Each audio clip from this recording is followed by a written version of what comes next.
अध्याय 101। किसने सोचा होगा कि चांदी के एक छोटे से टुकड़े पर बने पैटर्न में इतनी सारी जानकारी समाहित हो सकती है। लू किंग ने अंतर्दृष्टि से चमकती आंखों से मन ही मन बुदबुदाया।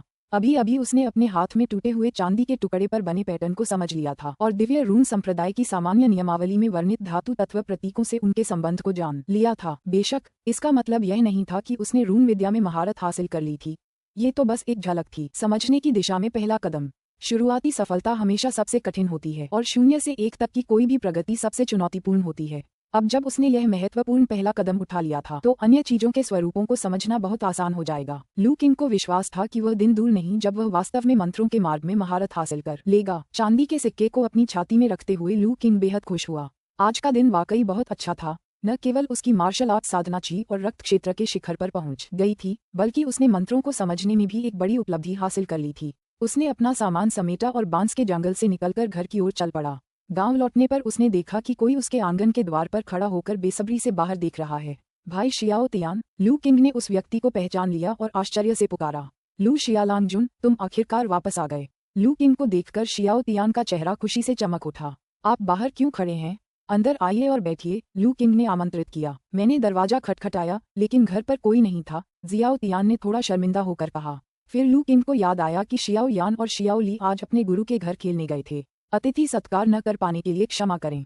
कृपया अंदर आइए, उसने बांस का फाटक खोलते हुए कहा। कोई जरूरत नहीं, लू शियालांगजुन, मैं यहाँ जरूरी काम से आया हूँ, शियाओ तियान ने मना कर दिया। अरे क्या बात है? लू किंग ने शियाओ तियान के पहले के चिंतित भाव को देखा। मुझे पूरी जानकारी नहीं है। ये मास्टर माँ का पत्र है, इसे पढ़ने पर आपको समझ आ जाएगा, जियाओ तियान ने मोम से सील किया हुआ एक पत्र निकालते हुए कहा। लू किंग ने पत्र उठाया, उसे खोला और जल्दी से पढ़ा। जैसे जैसे वह हर पंक्ति पढ़ता गया, उसका चेहरा और गंभीर होता गया। ये पत्र वाकई मागो की ओर से था। लू किंग ने उसकी लिखावट पहचान ली। इससे मुख्य रूप से एक ही बात स्पष्ट हुई, वेई परिवार मुसीबत में था। कुछ दिन पहले की बात है जब कुछ रहस्यमय लोग काउंटी में स्थित वेई हवेली में पहुंचे और सार्वजनिक रूप से उन्हें अपमानित करने लगे। इस दृश्य ने शहर के सभी गुटों में तुरंत दहशत फैला दी। वेई परिवार का काउंटी में हमेशा से ही एक प्रतिष्ठित स्थान रहा था, यहाँ तक कि काउंटी मजिस्ट्रेट को भी उनका सम्मान करना पड़ता था। अब किसी ने खुलेआम वेई परिवार को उकसाने की हिम्मत की, जिससे शहर के विभिन्न गुटों में हैरानी फैल गई। क्या इन लोगों को मौत की इच्छा थी? जैसा कि उम्मीद थी, वेई परिवार के सिल्वर मून गार्ड्स को भेजा गया। उनकी एक पूरी टुकड़ी ने रहस्यमय समूह पर धावा बोल दिया। अप्रत्याशित रूप से प्रतीत होने वाले अजेय सिल्वर मून गार्ड्स घुसपैठियों को हरा नहीं सके। उन्हें पीछे धकेल दिया गया और स्थिति तभी स्थिर हुई जब वेई परिवार के मुख्य प्रबंधक ने स्वयं हस्तक्षेप किया। रोके जाने के बावजूद रहस्यमय समूह ने अवज्ञा जारी रखी और घोषणा की कि चूंकि वेई परिवार के पूर्वज की मृत्यु हो चुकी है, इसलिए उनके लिए अपने खजाने को अपने पास रखने और विनाश का जोखिम उठाने के बजाय उसे सौंप देना ही बुद्धिमानी होगी। इन कठोर शब्दों को कहने के बाद रहस्यमय समूह अस्थायी रूप से पीछे हट गया, लेकिन उनके शब्दों ने पूरे शहर को झकझोर दिया। शहर के गुटों को पता चला कि वेई परिवार के एक पूर्वज दिव्य शक्तियों से संपन्न थे और अब ऐसा प्रतीत होता है कि वेई परिवार का देहांत हो गया है। रहस्यमय समूह वेई हवेली में छिपे खजाने की तलाश में था और वेई परिवार से बिल्कुल भी भयभीत नहीं था। सभी लोग स्तब्ध रह गए। ये तो बस शुरुआत थी। अगले कुछ दिनों में शहर में नए चेहरे दिखाई देने लगे और रात में वेई हवेली से लड़ाई की आवाजें सुनाई देने लगीं। अगले दिन शवों को बाहर ले जाते देखा गया, लेकिन इससे खजाने की लालसा रखने वालों का हौसला कम नहीं हुआ। अपने पत्र में मागो ने लू किंग को काउंटी में व्याप्त अशांति के बारे में चेतावनी दी। कई योद्धाओं के एकत्र होने से स्थिति अस्थिर थी। वेई परिवार के पास शायद ब्लैक वुल्फ गैंग से निपटने की शक्ति न हो, जो हाल ही में अधिक अहंकारी हो गया था, संभवतः किसी शक्तिशाली योद्धा के समर्थन के कारण। मागो ने लू किंग को सलाह दी कि वह शांत रहे और अनावश्यक परेशानी से बचे। लू किंग ने पत्र को मोड़ दिया, उसका चेहरा गंभीर था। मागो का संदेश वाकई महत्वपूर्ण था। वेई परिवार की मुसीबतें अप्रत्याशित थीं। उनके पूर्वज के दिव्य होने के कारण ही उनकी तीव्र उन्नति हुई थी, लेकिन अब उनकी नींव हिल चुकी थी और दुश्मन टूट पड़े थे। क्या वेई परिवार इस तूफान का सामना कर पाएगा? उपन्यासों के अध्यायों को जल्दी और बेहतरीन गुणवत्ता में पढ़ने के लिए गूगल पर fire.net वेबसाइट खोजें। लू किंग को उम्मीद थी कि उनकी मजबूत नींव इस संकट से उबरने के लिए काफी होगी। ब्लैक वुल्फ गैंग के बारे में सोचते ही लू किंग की आंखें ठंडी पड़ गईं। उनके साथ उसके कई पुराने हिसाब किताब बाकी थे और अगर उन्होंने दोबारा कोई गड़बड़ की तो वह उन्हें सबक सिखाने में जरा भी संकोच नहीं करेगा। लू किंग की आंखों में कठोर भाव देखकर शियाओ तियान कांप उठा। उसे उस रात लू किंग को गिरे हुए सिरों के बीच खड़े देखने का भयावह दृश्य याद आ गया। लू शियालांगजुन, शहर में व्याप्त मौजूदा अराजकता को देखते हुए मेरे गुरु व्यवस्था बनाए रखने में मदद करने के लिए वापस चले गए हैं और उन्होंने ग्रैंड बाजार की जिम्मेदारी मुझे सौंप दी है। अगर आपको किसी चीज की जरूरत हो तो मुझे बता दीजिएगा, मैं उसे आपके लिए लाने की पूरी कोशिश करूंगा, शियाओ तियान ने कहा। धन्यवाद, लू किंग ने सिर हिलाया। फिर उसके मन में एक विचार आया। भाई शियाओ तियान, क्या आप ची और रक्त क्षेत्र में बहुत समय से फंसे हुए हैं? शियाओ तियान चौंक गया, फिर उसने विनम्रतापूर्वक उत्तर दिया, हाँ, मेरी योग्यता कमजोर है, मुझे क्षमा करें, मैंने खुद को मूर्ख साबित कर दिया। शियाओ तियान की उदासी देखकर लू किंग मुस्कुराई और उसे एक गोली देते हुए बोली, तुम मेरे लिए बहुत काम करते रहे हो, ये गोली तुम्हारे लिए एक छोटा सा तोहफा है, इसे खा लो और तुम ऊर्जा और रक्त के क्षेत्र में प्रवेश कर पाओगे। जियाओ तियान आश्चर्यचकित और प्रसन्न दोनों था। उसने पूछा, लू जियालांगजुन, ये गोली क्या है? ये रक्त की पूर्ति करने और ऊर्जा बढ़ाने वाली गोली है। जियाओ तियान दंग रह गया। उसे मागो की वह बात याद आ गई जिसमें उसने इस बहुमूल्य गोली का जिक्र करते हुए कहा था कि उसने अपने ची और रक्त क्षेत्र के प्रशिक्षण के दौरान ऐसी केवल 3 गोलियां ही प्राप्त की थीं। जियाओ तियान के लिए यह एक अनमोल अवसर था। अपनी झिझक के बावजूद वह लू किंग की उदारता को ठुकरा नहीं सका और कृतज्ञतापूर्वक गोली स्वीकार कर ली। लू किंग ने शियाओ तियान को गोली को सावधानी से संभालते हुए देखा और समझ गया कि वह सफलता क्यों नहीं पा सका। शियाओ तियान बहुत सतर्क था और उसमें मार्शल आर्ट में प्रगति के लिए आवश्यक साहस की कमी थी। भाई शियाओ तियान, अब गोली ले लो, मैं तुम्हारा ध्यान रखूंगा, लू किंग ने सुझाव दिया। हालांकि मन में झिझक थी, फिर भी जियाओ तियान ने गोली निगल ली। उसे तुरंत ऊर्जा का तीव्र प्रवाह महसूस हुआ, जिसे नियंत्रित करने में उसे काफी मशक्कत करनी पड़ी। लू किंग चिल्लाई, अभ्यास शुरू करो, ऊर्जा को परिष्कृत करो। शियाओ तियान ने मागो द्वारा सिखाई गई मुक्केबाजी तकनीक का अभ्यास करना शुरू कर दिया। लू किंग संतुष्ट होकर उसे देखता रहा। स्वास्थ्यवर्धक मुक्केबाजी की तुलना में ये तकनीक सरल होने के बावजूद शियाओ तियान की इस तकनीक से परिचितता उसे जल्द ही सफलता की ओर ले जाएगी। हालांकि समय बीतने के बावजूद जियाओ तियान ने अभी तक निर्णायक कदम नहीं उठाया था। उसकी परेशानी देखकर लू किंग ने अपनी तलवार निकाली, जियाओ तियान को जानलेवा इरादे से घेर लिया और चिल्लाया, जियाओ तियान, तलवार का ध्यान रखो। चौंककर जियाओ तियान ने डर से आंखें चौड़ी करते हुए उधर देखा। खंड 2 अध्याय 102। लू किंग का अचानक हमला कुछ ऐसा था जिसकी शियाओ तियान ने कभी कल्पना भी नहीं की थी। उसने कभी सोचा भी नहीं था कि लू किंग अचानक यहाँ उसे जान से मारने की कोशिश करेगा। लेकिन लू किंग के हमले में निहित घातक इरादा स्पष्ट रूप से वास्तविक था। शियाओ तियान को इसमें कोई संदेह नहीं था कि अगर वह बचाव नहीं करता तो लू किंग सचमुच उस वार से उसे 2 टुकड़ों में काट देगा। उसके मन में अनायास ही हैप्पी फोर्ट में लू किंग द्वारा किए गए नरसंहार की तस्वीरें कौंध गईं। एक तीव्र भय ने क्षण भर में ही शियाओ तियान के पूरे शरीर को जकड़ लिया। जीवन और मृत्यु के बीच के उस पल में वह और कुछ नहीं सोच सकता था। वह केवल अपनी सहज प्रवृत्ति पर भरोसा कर सकता था और हताशा में पीछे की ओर हट रहा था। उस नाजुक क्षण में उसने सहज रूप से अपनी पूरी ताकत लगा दी। उसने अपना सारा ध्यान और इच्छा शक्ति अपने पैरों पर केंद्रित कर दी, इस उम्मीद में कि वह और अधिक शक्ति प्राप्त करके अपनी गति बढ़ा सके और लू किंग के घातक हमले से बच सके। एकाग्रता के उस चरम क्षण में जियाओ तियान को ऐसा लगा जैसे उसके भीतर एक अतिरिक्त शक्ति का एहसास हुआ हो जिसे वह नियंत्रित कर सकता था। बिना सोचे समझे उसने इस बल को अपने पैरों की ओर निर्देशित कर दिया। बूम! इस हताश प्रयास में जियाओ तियान अंततः लू किंग की तलवार के उस तक पहुंचने से पहले ही पीछे हटने में कामयाब हो गया। एक बार से टकराया और सब्जी के बगीचे में लुढ़क गया। हालांकि लू किंग का हमला विफल रहा, लेकिन उसने पीछा नहीं किया। इसके बजाय उसने अपनी तलवार वापस खींच ली और जमीन पर पड़े शियाओ तियान को देखकर मुस्कुराया। बुरा नहीं, आपकी प्रतिक्रिया काफी त्वरित थी। युवा स्वामी लू, आप ऐसा क्यों कर रहे हैं? मैंने आपको कैसे नाराज किया? जमीन पर लेटे हुए जियाओ तियान ने डरते हुए पूछा। उसे सचमुच समझ नहीं आ रहा था कि लू किंग ने अचानक उस पर हमला क्यों किया। आपने मुझे नाराज नहीं किया। अब अपने शरीर में ऊर्जा और रक्त का संचार कीजिए, देखिए क्या पहले से कुछ अलग है। लू किंग ने मुस्कुराते हुए कहा, मेरे शरीर में मौजूद ची और रक्त। जियाओ तियान स्तब्ध रह गया और उसने तुरंत अपने शरीर को महसूस करना शुरू कर दिया। अपने पहले के हताश प्रयास में जियाओ तियान ने अपनी पूरी ताकत लगा दी थी। अब वह पूरी तरह से कमजोर महसूस कर रहा था। उसकी टांगों की मांसपेशियां खींची हुई और दर्द कर रही थीं, लेकिन इस समय उसे इसकी परवाह नहीं थी। उसने पाया कि उसकी ऊर्जा और रक्त विशेष रूप से प्रबल थे। इससे भी महत्वपूर्ण बात यह थी कि वह उन्हें अपनी इच्छा से नियंत्रित कर सकता था, आसानी से उन्हें सक्रिय और आपस में जोड़ सकता था। उस क्षण जियाओ तियान को सब कुछ समझ आ गया। अंततः उसने ची और रक्त को जोड़ने का रहस्य समझ लिया और उस ची और रक्त क्षेत्र में प्रवेश कर लिया जिसकी उसे लंबे समय से चाह थी। बहुत बहुत धन्यवाद, युवा स्वामी लू। शियाओ तियान अपने पैरों पर खड़ा हुआ और लू किंग के सामने घुटने टेककर प्रणाम किया। वह भली भांति जानता था कि ची और रक्त क्षेत्र में प्रवेश करने के लिए उसने वर्षों से कितना प्रयास किया था। किसी कारणवश वह हमेशा से ही वह महत्वपूर्ण कदम उठाने में असमर्थ रहा था। रक्त की पूर्ति और ऊर्जा बढ़ाने वाली गोली लेने के बाद भी उसने सोचा था कि वह निश्चित रूप से तुरंत सफलता प्राप्त कर लेगा। फिर भी गोली की अधिकांश शक्ति समाप्त हो जाने के बाद भी उसे सफलता प्राप्त करने का अवसर नहीं मिल सका। जब वह हताश होने ही वाला था, तभी लू किंग के प्रहार ने उसे ची और रक्त के क्षेत्र में धकेल दिया। अब उसे समझ में आ गया था कि उस हमले में लू किंग का इरादा उसे जान से मारना नहीं था, बल्कि उसकी क्षमता को उसकी चरम सीमा तक पहुंचाना था। अन्यथा लू किंग की युद्धकला की कुशलता को देखते हुए उसे इस तरह शक्ति प्रदर्शन करने की आवश्यकता नहीं पड़ती। एक साधारण सा प्रहार ही उसे मारने के लिए पर्याप्त होता। इस प्रकार इस समय जियाओ तियान लू किंग के प्रति कृतज्ञता से भरा हुआ था। बस करो, इसकी कोई जरूरत नहीं है। स्वर्ग परिश्रम का फल देता है। अगर तुमने मजबूत नींव न रखी होती और तुम ची और रक्त क्षेत्र से बस एक कदम दूर होते तो मेरा प्रहार तुम्हें आगे बढ़ने में मदद नहीं करता, लू किंग ने मुस्कुराते हुए कहा। जियाओ तियान उठने से पहले 3 बार और प्रणाम किया। चाहे कुछ भी हो जाए युवा स्वामी लू, आप मेरे उपकारक हैं। मैं जीवन भर आपकी महान दया और सद्गुण को कभी नहीं भूलूंगा, जियाओ तियान ने गंभीरता से कहा। लू किंग मुस्कुराते हुए सिर हिलाया और कुछ बोलने ही वाला था कि अचानक एक तेज आवाज आए। कौन परेशानी खड़ी कर रहा है, मेरी बाड़ तोड़ रहा है और मेरे सब्जी के बगीचे को रौंद रहा है।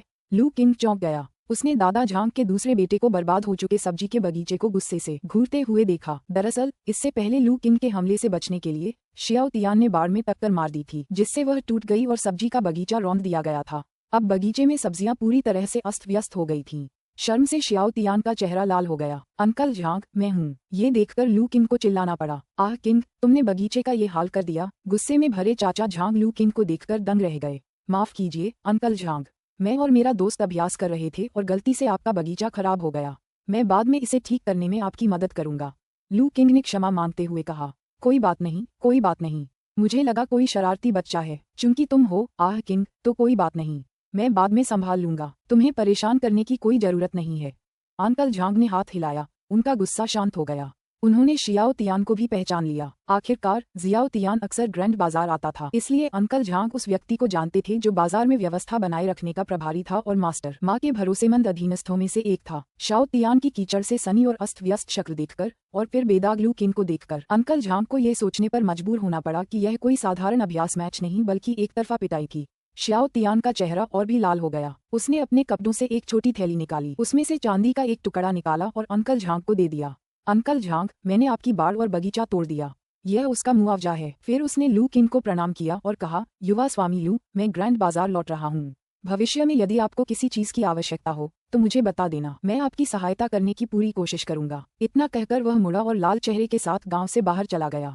आधा ताइल चांदी देखकर अंकल झांग चिल्लाए, अरे नौजवान, बगीचा और बाड़ इतने महंगे नहीं हैं। लेकिन वह जितना ज्यादा चिल्लाता था जियाओ तियान उतनी ही तेजी से चलने लगता था, पीछे मुड़कर बिल्कुल नहीं देखता था। लू किंग को यह मजेदार लगा और उसने कहा, चाचा झांग, इसे स्वीकार कर लीजिए, यही उनका मुआवजा है। मैगो के भरोसेमंद अधीनस्थ होने के नाते जो अब ग्रैंड बाजार का प्रभारी है, जियाओ तियान के पास पैसे की कमी नहीं होगी। उसके लिए आधा ताइल चांदी कुछ भी नहीं थी। खैर, इतनी छोटी सी बात के लिए इतना खर्च करना जरूरी नहीं है। मुझे बस बाड़ ठीक करनी है और सब्जियां दोबारा लगानी हैं।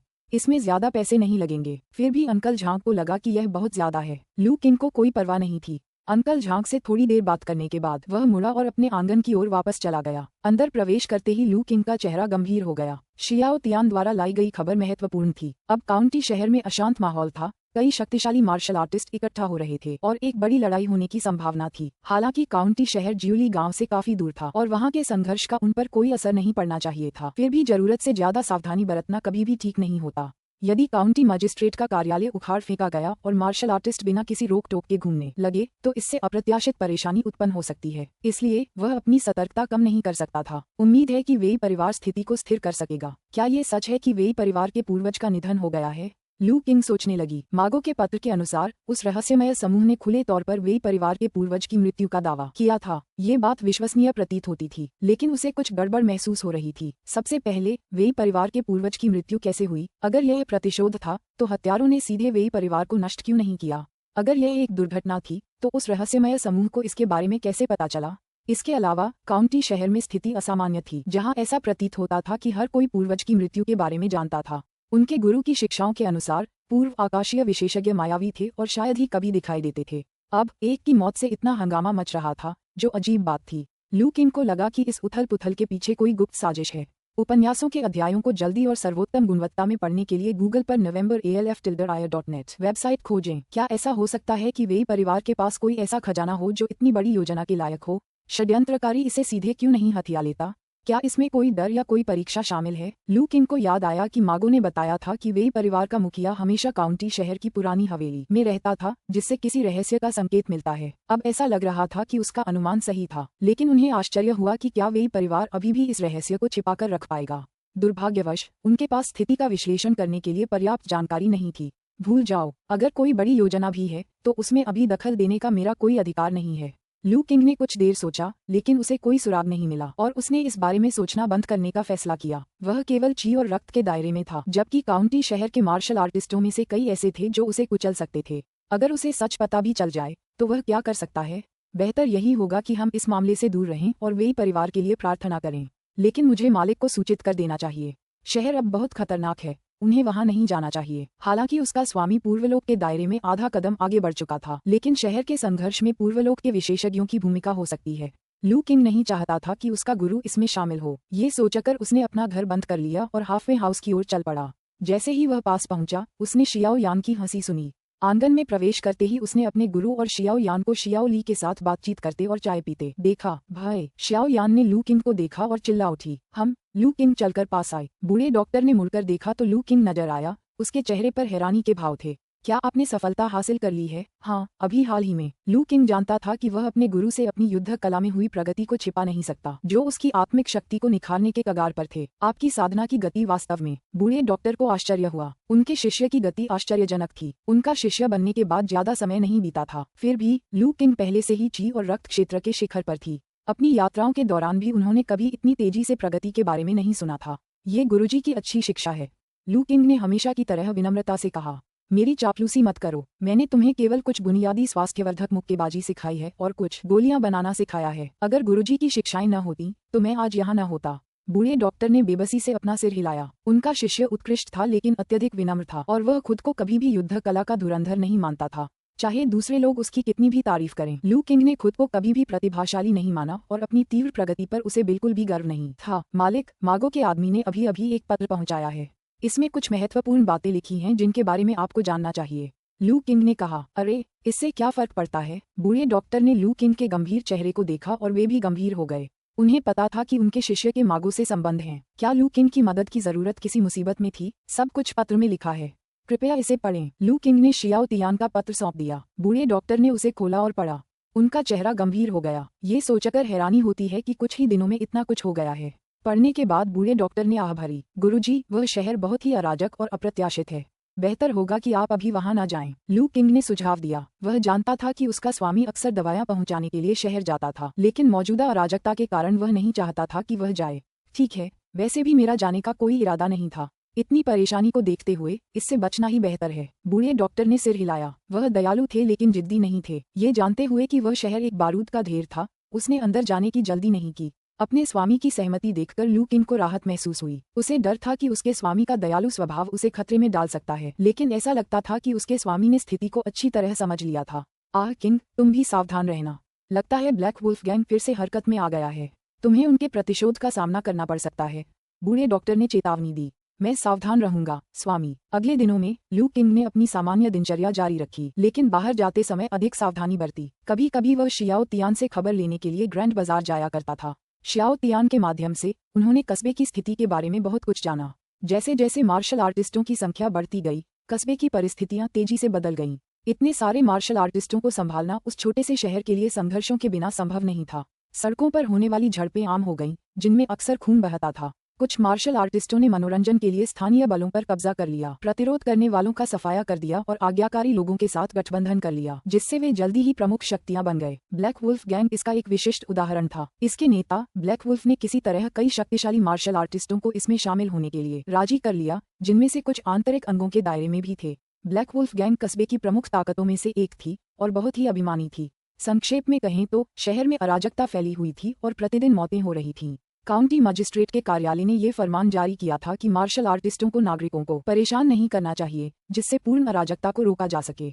लेकिन इसके बावजूद कई नागरिक शहर छोड़कर भाग गए और उन्होंने अशांति शांत होने के बाद लौटने की योजना बनाई। इतनी अफरा तफरी के बावजूद लू किंग को आश्चर्य हुआ कि वे हवेली अछूती रही। उन उग्र मार्शल आर्टिस्टों ने उस पर हमला करने से परहेज किया, मानो आपसी सहमति से किसी चीज की प्रतीक्षा कर रहे हों। लू किंग को ये बात असामान्य लगी। अध्याय 103। काउंटी शहर और वेई हवेली के मार्शल आर्टिस्टों के बीच टकराव की लू किंग ने कल्पना भी नहीं की थी। उसने सोचा था कि दोनों पक्ष जल्दी ही लड़ाई शुरू कर देंगे। हालांकि इससे ये साबित हो गया कि उनकी पिछली अटकलों में कुछ सच्चाई थी। वेई परिवार के पूर्वज की रहस्यमय मृत्यु में वास्तव में कुछ विचित्र पहलू थे। काउंटी शहर में मौजूदा गतिरोध से संकेत मिलता है कि पर्दे के पीछे कोई व्यक्ति चीजों को नियंत्रित कर रहा है। ये स्पष्ट नहीं था कि यह विचित्र शांति कितने समय तक बनी रहेगी।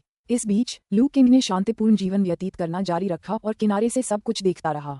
वह प्रतिदिन चिकित्सा का अध्ययन करता, प्रशिक्षण लेता और दोनों छोटे बच्चों को पढ़ना सिखाता था। उसके दिन संतुष्टिदायक थे। उन्हें आश्चर्य हुआ कि आधा महीना बीत गया और काउंटी शहर की स्थिति में कोई बदलाव नहीं आया। हालांकि लू किंग के पास इन मामलों पर ध्यान देने का समय नहीं था। पिछले आधे महीने की पिसाई और प्रक्रिया के दौरान उन्हें एक बड़ी सफलता के संकेत महसूस हुए। वापस बांस के जंगल में लू किंग ध्यान मुद्रा में बैठा था। उसका चेहरा शांत था।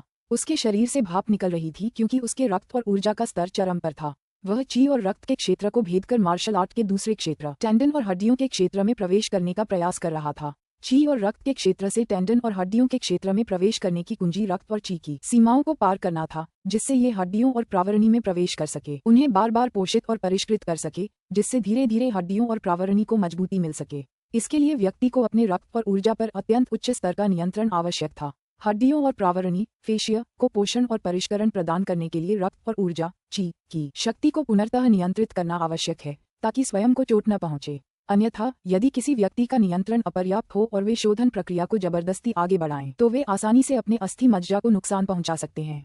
इसके परिणामस्वरूप मामूली फ्रैक्चर हो सकते हैं या गंभीर मामलों में अस्थि मज्जा पूरी तरह से नष्ट हो सकती है। यही कारण था कि ची और रक्त क्षेत्र के शिखर पर पहुंचने और अपने रक्त और ची को पूरी तरह से नियंत्रित करने में सक्षम होने के बावजूद लू किंग ने सफलता प्राप्त करने का प्रयास करने से पहले आधे महीने तक कड़ी मेहनत करने का विकल्प चुना था। मार्शल आर्ट के क्षेत्र में होने वाली प्रगति में जल्दबाजी नहीं करनी चाहिए। जल्दबाजी से कोई फायदा नहीं होगा और हिचकिचाहट भी उचित नहीं है।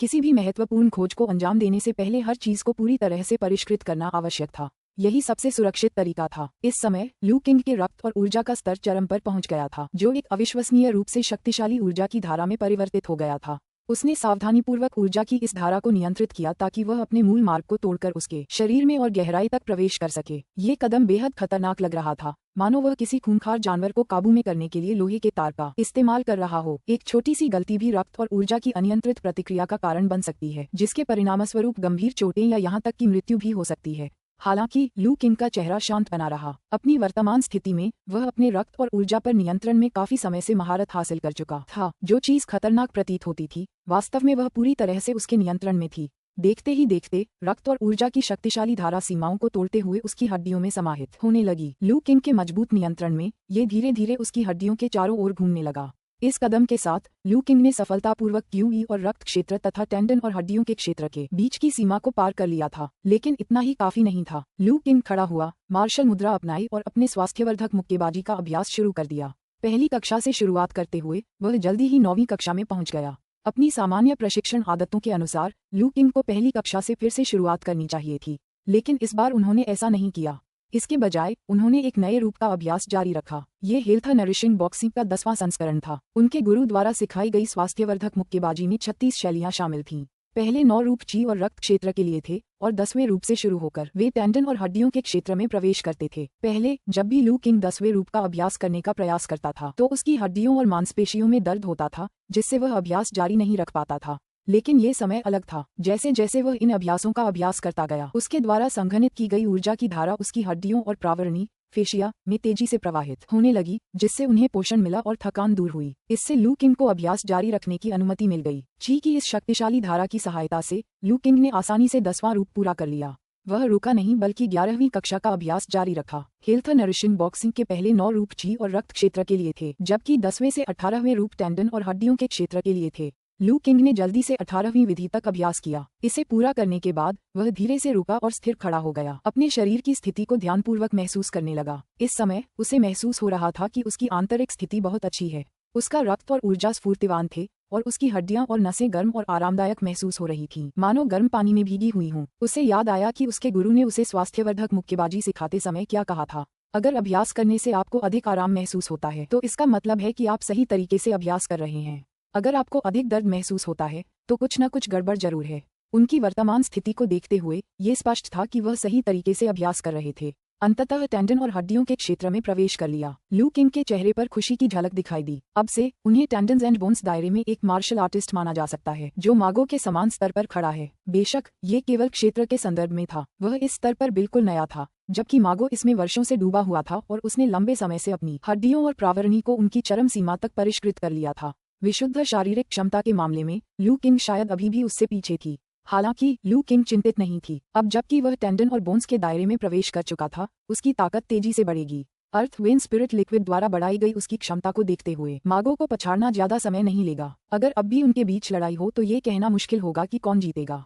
आखिरकार उसे लगा कि सफलता मिलने से पहले की तुलना में उसकी ताकत कम से कम दोगुनी हो गई थी। मूल रूप से उसकी शक्ति एक साधारण उच्च कोटि के ची और रक्त स्तर के मार्शल आर्टिस्ट की तुलना में कई गुना अधिक थी। अब इस दोगुनी शक्ति के साथ उसकी विस्फोटक शक्ति संभवतः मध्य स्तर से नीचे के किसी भी टेंडन्स एंड बोन्स दायरे के मार्शल आर्टिस्ट द्वारा बेजोड़ थी। अच्छी प्रतिभा होने का यही लाभ था। इसी संदर्भ में बेहतर क्षमता वाले मार्शल आर्टिस्टों की क्षमता अधिक होती थी और वे साधारण मार्शल आर्टिस्टों की तुलना में कहीं अधिक ताकत का प्रदर्शन कर सकते थे। कुछ समय तक इस सफलता का अनुभव करने के बाद लू किंग ने धीरे धीरे अपने विचारों पर नियंत्रण कर लिया। फिर उसने पास ही एक पुराने बांस के नीचे रखे एक पैकेट से एक किताब निकाली। किताब को देखते हुए लू किंग का मूड कुछ हद तक समझ से परे था। ये पुस्तक वेई परिवार के मुख्य प्रबंधक द्वारा उन्हें दिए गए उपहारों में से एक थी। मुख्य प्रबंधक ने उसे 2 वस्तुएं दी थीं। एक थी टेंडन को मजबूत करने वाली गोली, जिसकी अनगिनत टेंडन और बोन रियल्म के मार्शल आर्टिस्टों को बहुत चाहत थी। दूसरी चीज उसके हाथ में मौजूद किताब थी। जब लू किंग को पहली बार वह किताब मिली तो उसने तुरंत उसका अध्ययन नहीं किया, बल्कि उसे टेंडन स्ट्रेंथनिंग पिल के साथ रख दिया। बाद में कई घटनाओं और अनेक अवसरों के कारण, जिनमें कई दिव्य तकनीकों को प्राप्त करना और अधिक रहस्यमय दिव्य रूम संप्रदाय की विरासत शामिल है, वह इस पुस्तक के बारे में पूरी तरह से भूल गया था। कुछ दिन पहले ही जब वह अपना घर व्यवस्थित कर रहा था, तब उसे इस बात का पता चला। अब जबकि वह टेंडन और बोन्स के क्षेत्र में प्रवेश कर चुका था, वह अंततः इसके भीतर के रहस्यों का अध्ययन कर सकता था। जैसे ही उसने किताब की ओर देखा, उसमें से एक घना सफेद प्रकाश निकलने लगा। तकनीक की खोज करें, सिमुलेशन डाउनलोड शुरू करें। लू किंग ने डाउनलोड करने का विकल्प चुना, फिर धीरे धीरे किताब खोली। डाउनलोडिंग जारी है। वर्तमान प्रगति 1%, 2%, 3%, 4%। जैसे जैसे लू किंग पन्ने पलटती गई, प्रगति पट्टी धीरे धीरे आगे बढ़ती गई। जब तक वह आखिरी पेज पर पहुंचा, तब तक प्रोग्रेस बार 100% पर पहुंच चुका था। डाउनलोड पूरा हुआ। सिमुलेशन शुरू करें। वर्तमान प्रगति 1%, 2%, 3%, 4%। लू किंग चुपचाप इंतजार करता रहा। कुछ ही देर में उसकी दृष्टि में फिर से एक संकेत दिखाई दिया। सिमुलेशन पूरा हुआ। अध्ययन शुरू करें। उसने तुरंत पढ़ाई करने का विकल्प चुना। अगले ही पल ढेर सारी जानकारी उसके दिमाग में उमड़ पड़ी। लू किंग ने अपनी आदत के अनुसार आंखें बंद कर लीं और चुपचाप उस जानकारी को आत्मसात करने लगा। कुछ ही देर में उसने सारी जानकारी को आत्मसात कर लिया और अपनी आंखें खोलीं, जिससे उसके चेहरे पर थोड़ी हैरानी झलक रही थी। तो बस यही बात है, ये तकनीक विस्फोटक है। अपनी प्रतिभा की बदौलत लू किंग ने पुस्तक में वर्णित तकनीक को पूरी तरह से समझ लिया था। इस पुस्तक में विस्फोटक ची तकनीक नामक एक विस्फोटक तकनीक का विस्तृत वर्णन किया गया था। इस तकनीक का सिद्धांत रक्त और ऊर्जा के संचार की एक विशेष विधि के माध्यम से मार्शल आर्टिस्ट के शरीर को उत्तेजित करना था, जिससे अस्थायी रूप से सामान्य से कई गुना अधिक शक्ति उत्पन्न होती थी। बेशक सभी विस्फोटक तकनीकों की तरह इससे अभ्यास करने वाला व्यक्ति बाद में कमजोर हो जाता था। यह विस्फोटक ची तकनीक भी अपवाद नहीं थी। इसका उपयोग अधिकतम 3 दिनों में एक बार किया जा सकता है और प्रत्येक उपयोग आधे घंटे तक चलेगा। इसके बाद आराम करना आवश्यक था, ताकि भविष्य में साधना में बाधा उत्पन्न करने वाले छिपे हुए खतरों से बचा जा सके। एक काफी मानक विस्फोटक तकनीक। विस्फोटक ची तकनीक के विवरण को समझने के बाद लू किंग ने अपना आकलन दिया। अगर वह पहले जैसा होता तो शायद उसे ये तकनीक प्रभावशाली लगती, लेकिन अब ली वेटियन और डिवाइन रून सेक्ट की विरासत प्राप्त करने के बाद उनका दृष्टिकोण काफी व्यापक हो गया था। अब इस तकनीक को देखकर स्वाभाविक रूप से उसे ये साधारण लगी। हालांकि इसके निम्न स्तर के बावजूद ये फिलहाल लू किंग के लिए उपयोगी था। इसलिए उन्होंने फैसला किया कि जब टेंडन और हड्डियों के क्षेत्र में उनकी ताकत स्थिर हो जाएगी, तब वे इसका अभ्यास करेंगे। फिलहाल अभी इस सीमा को पार करने के कारण उसकी हड्डियां पूरी तरह से परिष्कृत नहीं थीं और तकनीक से उत्पन्न होने वाली शक्ति के तीव्र प्रवाह को सहन नहीं कर सकती थीं। ये समझते हुए लू किंग ने उस तकनीक को एक तरफ रख दिया। उसने समय देखा और पाया कि अभी भी काफी समय है, इसलिए उसने अपनी साधना फिर से शुरू कर दी। काउंटी शहर में स्थिति गंभीर थी और किसी भी क्षण स्थिति और बिगड़ सकती थी। किसे पता था कि अगर सच में लड़ाई छिड़ गई तो क्या होगा। बाहर अधिक शक्ति होना हमेशा अच्छा होता है। लू किंग लगन से साधना कर रही थी। काउंटी शहर में वेई हवेली में कुछ रहस्यमय लोगों द्वारा सार्वजनिक रूप से उकसाए जाने के बाद से वेई हवेली ने अपने दरवाजे बंद कर दिए थे और सभी आगंतुकों का प्रवेश वर्जित कर दिया था। यहाँ तक कि काउंटी मजिस्ट्रेट को भी वापस भेज दिया गया। अब कभी भव्य रहा वेई हवेली बाहर से शांत दिखाई देता था। मुख्य द्वार के बाहर गिरे हुए पत्तों को भी साफ नहीं किया गया था, जिससे वह जगह वीरान दिख रही थी। कभी खौफनाक माने जाने वाले उस महल की तुलना में, जिसकी ओर सीधे देखने की हिम्मत कोई नहीं करता था, अब उसमें उदासी की झलक दिखाई देती थी। वेई हवेली के अंदर एक एकांत आंगन में वेई परिवार के मुखिया मार्शल आर्ट का अभ्यास कर रहे थे। पास ही में वेई परिवार का जाना पहचाना मुख्य प्रबंधक सम्मानपूर्वक खड़ा था। अभ्यास करते हुए वेई परिवार के मुखिया ने अचानक पूछा, क्या सब कुछ व्यवस्थित हो गया है? हालांकि बाहर से देखने पर वेई हवेली बेहद खराब स्थिति में लग रही थी, लेकिन वेई परिवार के मुखिया शांत रहे और उनमें चिंता के कोई लक्षण नहीं दिखे। मुख्य प्रबंधक ने आदरपूर्वक उत्तर दिया, सब कुछ व्यवस्थित है मैडम, और युवा स्वामी को भूमिगत मार्ग से शहर से बाहर निकाल दिया गया है। वे अब तक प्रांतीय राजधानी की ओर जा रहे होंगे। यह अच्छी बात है, वेई परिवार के मुखिया ने हल्के फुल्के अंदाज में कहा। लेकिन मुख्य प्रबंधक हिचकिचाया। लेकिन क्या? वेई परिवार के मुखिया ने पूछा। जाने से पहले छोटे मालिक ने खूब हंगामा किया और कहा कि वह जाना नहीं चाहता और आपके साथ रहना चाहता है। अंत में मुझे उसे शांत करने के लिए उसे बेहोश करना पड़ा, मुख्य प्रबंधक ने कहा। ये सुनकर वेई परिवार के मुखिया ने अपना अभ्यास रोक दिया। उसने आह भरी और कहा, अरे, ये मेरी और मैडम की गलती है कि हमने उसे बहुत ज्यादा बिगाड़ दिया। आपको खलनायक की भूमिका निभाने के लिए मजबूर करने के लिए मैं माफी मांगता हूँ। मैं ऐसा करने की हिम्मत नहीं कर सकता, यह मेरा कर्तव्य है, मुख्य प्रबंधक ने तुरंत कहा। उम्मीद है एयर इस अनुभव से सीखेगी। मुझे बस ये चिंता है कि क्या मुझे वह दिन देखने का मौका मिलेगा। वेई परिवार के मुखिया ने गहरी आह भरी। उन्हें इस हालत में देखकर मुख्य प्रबंधक बेहद भावुक हो गया। गुरुजी, क्या ऐसा हो सकता है कि वह बूढ़ा पूर्वज सचमुच? मुझे नहीं पता, वेई परिवार के मुखिया ने सिर हिलाते हुए कहा। मुझे बस इतना पता है कि आधे महीने से भी ज्यादा समय पहले मेरे पूर्वज पर दुश्मनों ने घात लगाकर हमला किया था और वे बुरी तरह घायल हो गए थे। वे बच पाए या नहीं, यह कोई नहीं जानता। मुख्य प्रबंधक चुप हो गया। पहली बार उन्हें अपने पूर्वज के बारे में सटीक जानकारी परिवार के मुखिया से मिली। उपन्यासों के अध्यायों को जल्दी और सर्वोत्तम गुणवत्ता में पढ़ने के लिए गूगल पर novelfire.net वेबसाइट खोजें। लेकिन खबर अच्छी नहीं थी। उनके चेहरे के भाव देखकर वेई परिवार के मुखिया मुस्कुरा उठे। चिंता मत करो, अभी हालात इतने खराब नहीं हुए हैं। जब तक पूर्वज के बारे में कोई खबर नहीं आती, बाहर के लोग हमला करने की हिम्मत नहीं करेंगे। जन्म से पहले के किसी विशेषज्ञ का प्रकोप उन जन्म के बाद के योद्धाओं के बस की बात नहीं है। इसके अलावा अगर उनमें हमला करने की हिम्मत भी हो तो भी हमारा वेई मैंशन पलटवार करने की ताकत से वंचित नहीं है। डरने की क्या बात है? हमारे वेई परिवार के खजाने पर नजर गड़ाए उन छोटे मोटे चोरों को सोचना चाहिए कि क्या उनमें इतनी क्षमता है। जैसे ही उन्होंने बोलना शुरू किया, वेई परिवार के मुखिया से एक प्रभावशाली आभा निकली, जिसने उनकी पहले की शांति को बदल दिया। लेकिन मुख्य प्रबंधक की चिंता कम नहीं हुई। बाहर मौजूद लोग मुख्य चिंता का विषय नहीं थे। उन्हें इस बात की चिंता थी कि इन सबके पीछे कौन से मास्टरमाइंड हैं। इतने सारे जन्मोत्तर योद्धाओं को जुटाने के लिए इसके पीछे का व्यक्ति एक पूर्व आकाशीय विशेषज्ञ होना चाहिए, संभवतः वही जिसने पुराने पूर्वज को घायल किया था। हालांकि एक शाही फरमान था जिसमें पूर्व आकाशीय विशेषज्ञों को बिना किसी कारण के अपने से नीचे वालों पर हमला करने से मना किया गया था, लेकिन इसके प्रवर्तन में काफी छूट थी। कौन गारंटी दे सकता है कि मुख्य साजिशकर्ता नियमों का पालन करेगा? इस दुनिया में ताकत ही सर्वोपरि थी। वेई परिवार के मुखिया ने भी इस बारे में सोचा था। अपने इस साहसिक बयान के बाद वह चुप हो गया। अगर हमलावरों के पीछे मौजूद लोगों से डर न होता तो वह अपनी पत्नी और बच्चे को दूर न भेजता। पूर्व खगोलीय विशेषज्ञ बहुत शक्तिशाली थे, यहाँ तक कि उनका वेई मैंशन भी उनका मुकाबला नहीं कर सका। अब उनकी एकमात्र उम्मीद यही थी कि वृद्ध पूर्वज स्वस्थ होकर वापस लौट आएं। लेकिन आधा महीना बीत जाने और उस बूढ़े पूर्वज का कोई पता न चलने पर उसे एक बुरी आशंका सताने लगी। जब दोनों चिंतित थे, तभी अचानक हवेली के ऊपर आकाश से एक तेज आवाज सुनाई दी। अध्याय 104। वेई शिंघे, तुम्हारी आधी महीने की समय सीमा समाप्त हो गई है। क्या तुमने फैसला कर लिया है? क्या तुम आत्मसमर्पण करोगे या हठपूर्वक उस खजाने को थामे रहोगे और अपने पूरे वेई परिवार को अपने साथ बर्बादी की ओर ले जाओगे? यह आवाज गरजते हुए बादल की तरह अत्यधिक दबाव लिए हुए थी।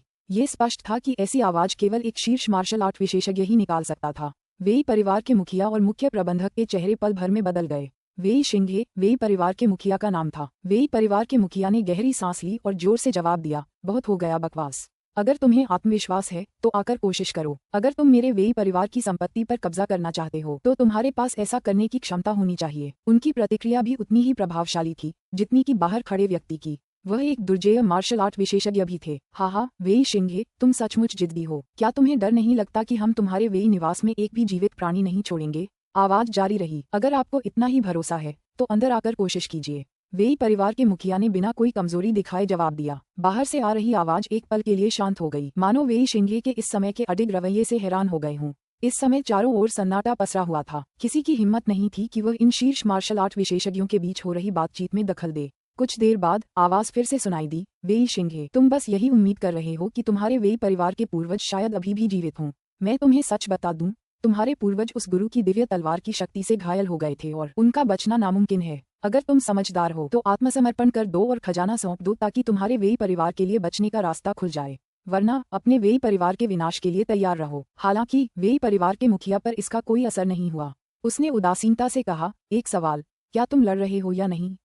अगर नहीं तो चुप रहो। अंधेरे में छिपकर अपना असली रूप दिखाए बिना क्या तुम उम्मीद करते हो कि सिर्फ तुम्हारे शब्दों से मेरा वेई परिवार आत्मसमर्पण कर देगा? आवाज रुक गई। उसे विश्वास नहीं हो रहा था कि वेई शिंघे पर धमकियों का इतना कोई असर नहीं होता। उसके लहजे में छिपी अवमानना को सुनकर बाहर खड़े व्यक्ति को क्रोध का ज्वार उमड़ आया और वह उसी क्षण वेई शिंघे से लड़ना चाहता था। आंतरिक अंगों के क्षेत्र के शिखर पर स्थित एक ग्रैंडमास्टर होने के नाते भला उनमें क्रोध की भावना कैसे नहीं हो सकती थी, लेकिन गुरु के शब्दों को याद करके उसने अपने गुस्से को दबा लिया।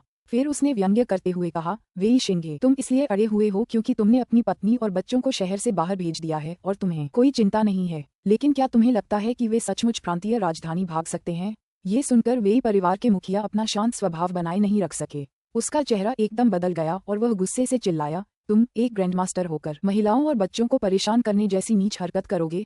क्या ये तुम्हारे रुतबे के खिलाफ नहीं है? हा हा हा। आवाज जोर से हंसी, क्या तुमने अभी मुझे चूहा नहीं कहा था? अब मैं ग्रैंडमास्टर बन गया हूँ। वेई शिंगे, क्या तुम्हें लगता है कि कल तुम्हारे द्वार पर तुम्हारी पत्नी और बच्चों के सिर प्रदर्शित होंगे?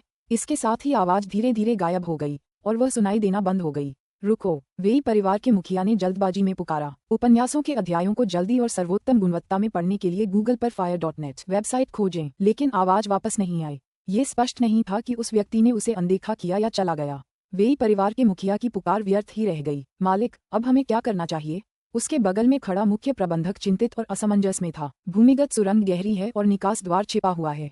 उन्होंने इसे कैसे खोज निकाला होगा? इसके केवल दो ही कारण हैं। पहला, हवेली में कोई अंदरूनी व्यक्ति है जिसने उनके ठिकाने की जानकारी लीक कर दी। वेई परिवार के मुखिया ने गहरी सांस ली और खुद को शांत करते हुए सोचने लगे। असंभव, मैंने स्वयं महिला और स्वामी जी के प्रस्थान की व्यवस्था की थी। उनके अंगरक्षक अत्यंत वफादार हैं। वे कभी भी वेई परिवार के साथ विश्वासघात नहीं करेंगे। मुख्य प्रबंधक ने दृढ़ता से कहा। तो फिर केवल एक ही कारण बचता है। वेई परिवार के मुखिया के चेहरे पर जटिल भाव दिखाई दिए। हमने पूर्व आकाशीय विशेषज्ञों की क्षमताओं को कम करके आंका। हमने सोचा था कि सुरंग उन्हें छिपा लेगी, लेकिन शुरुआत से ही हमारी व्यवस्थाएं उनकी नजरों से बच नहीं सकती थीं। मुख्य प्रबंधक चुप हो गया। अगर ऐसा था तो वे वाकई बेबस थे। पूर्व आकाशीय विशेषज्ञ रहस्यमय थे और उनकी विधियां सामान्य समझ से परे थीं। यहाँ तक कि वे भी पूर्व खगोलीय विशेषज्ञों की वास्तविक क्षमताओं के बारे में स्पष्ट नहीं थे। पूर्वज ने उन्हें कभी भी ये क्षमताएं प्रदर्शित नहीं की। उस महिला और युवा स्वामी का क्या हुआ?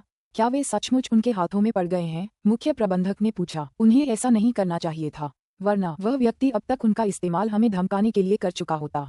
अब उसने बस कुछ कड़े शब्द कहे हैं, जिससे साफ पता चलता है कि उन्होंने उनकी मौजूदगी का पता लगा लिया है, लेकिन अभी तक उन्हें पकड़ा नहीं है। वेई परिवार के मुखिया, हालांकि शुरू में उस रहस्यमय व्यक्ति के शब्दों से विचलित हो गए थे, लेकिन जल्दी ही शांत हो गए और उन्होंने विसंगतियों पर ध्यान दिया।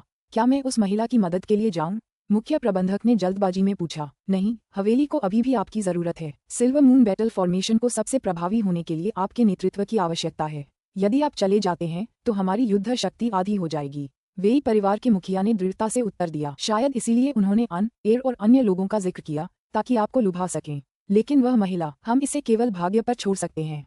वेई परिवार के मुखिया ने आह भरते हुए कहा। वेई परिवार के सदस्य होने के नाते हमें परिवार के लिए बलिदान देने के लिए तैयार रहना चाहिए। अगर वे बच नहीं सकते तो यही उनका भाग्य है। मुख्य प्रबंधक चुप हो गया। उन्हें समझ नहीं आया कि स्वामी अपने पैतृक घर की रक्षा के लिए जान देने पर क्यों अड़े थे और पीछे हटने से इनकार क्यों कर रहे थे। लेकिन वेई परिवार के सदस्य होने के नाते उनकी युद्ध कला और सम्मान वेई परिवार द्वारा प्रदत्त थे।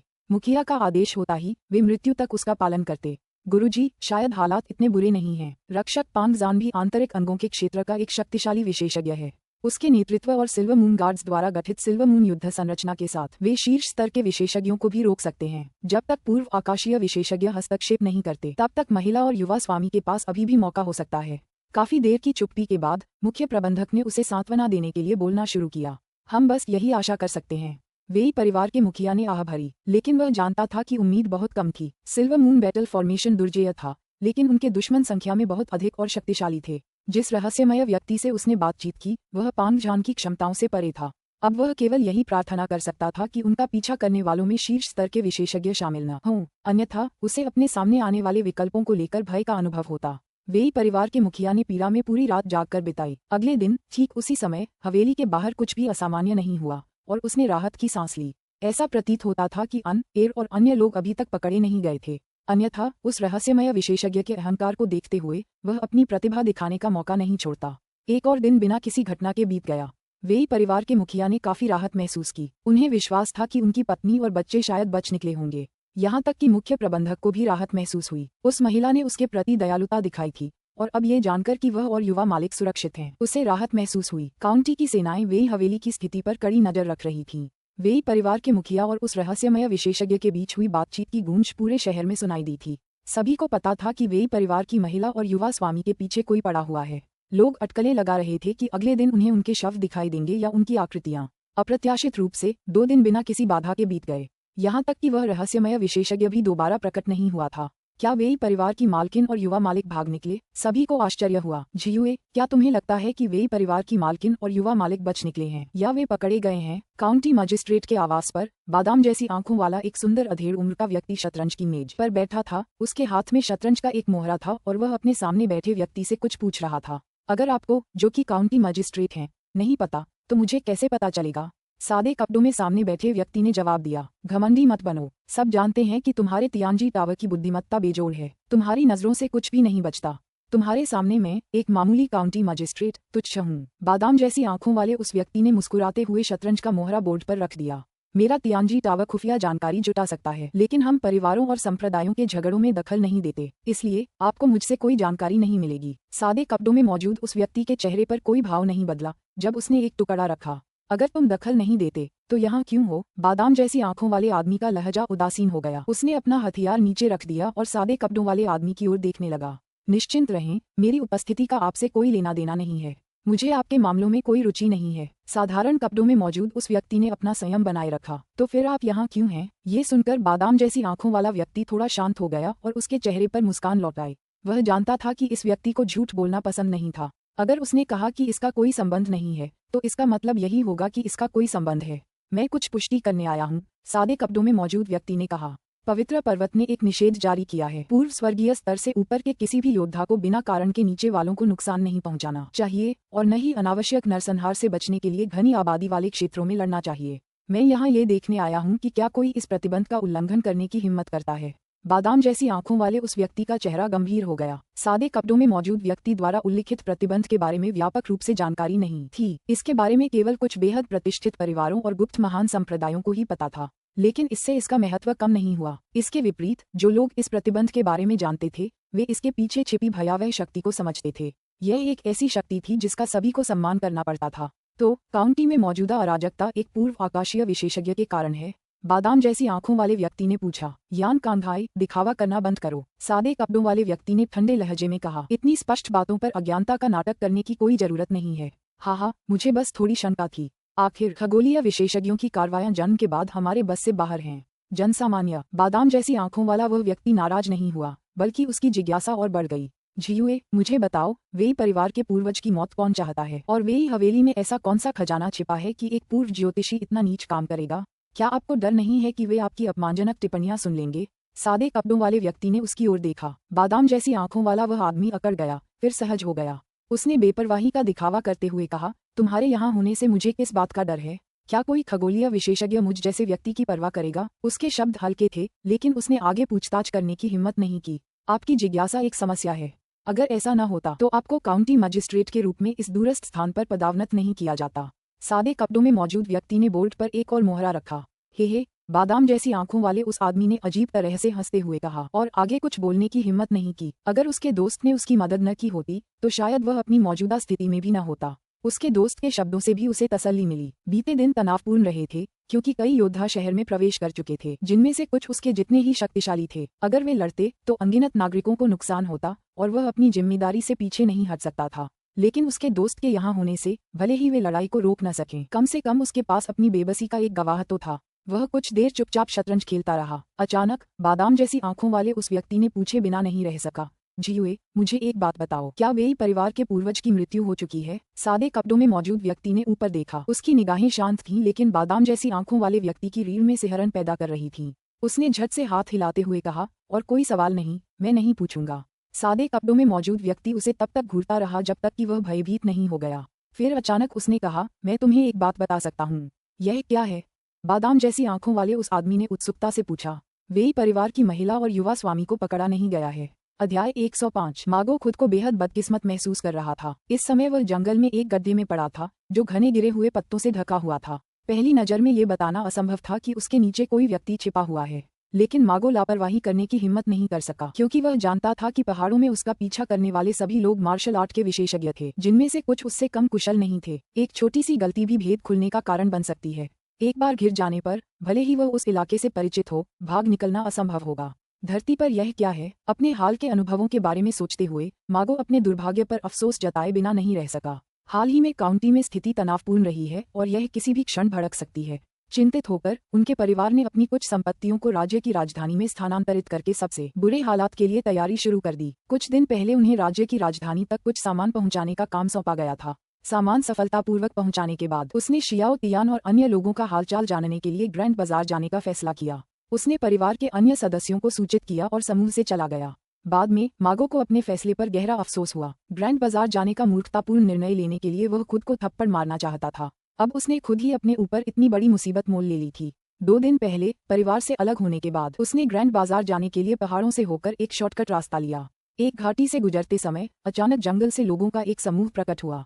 इन लोगों ने चांदी का कवच पहन रखा था और उनसे एक खूंखार आभा निकल रही थी। उन्होंने केंद्र में एक महिला और एक छोटे लड़के की रक्षा के लिए एक त्रिकोण बनाया हुआ था।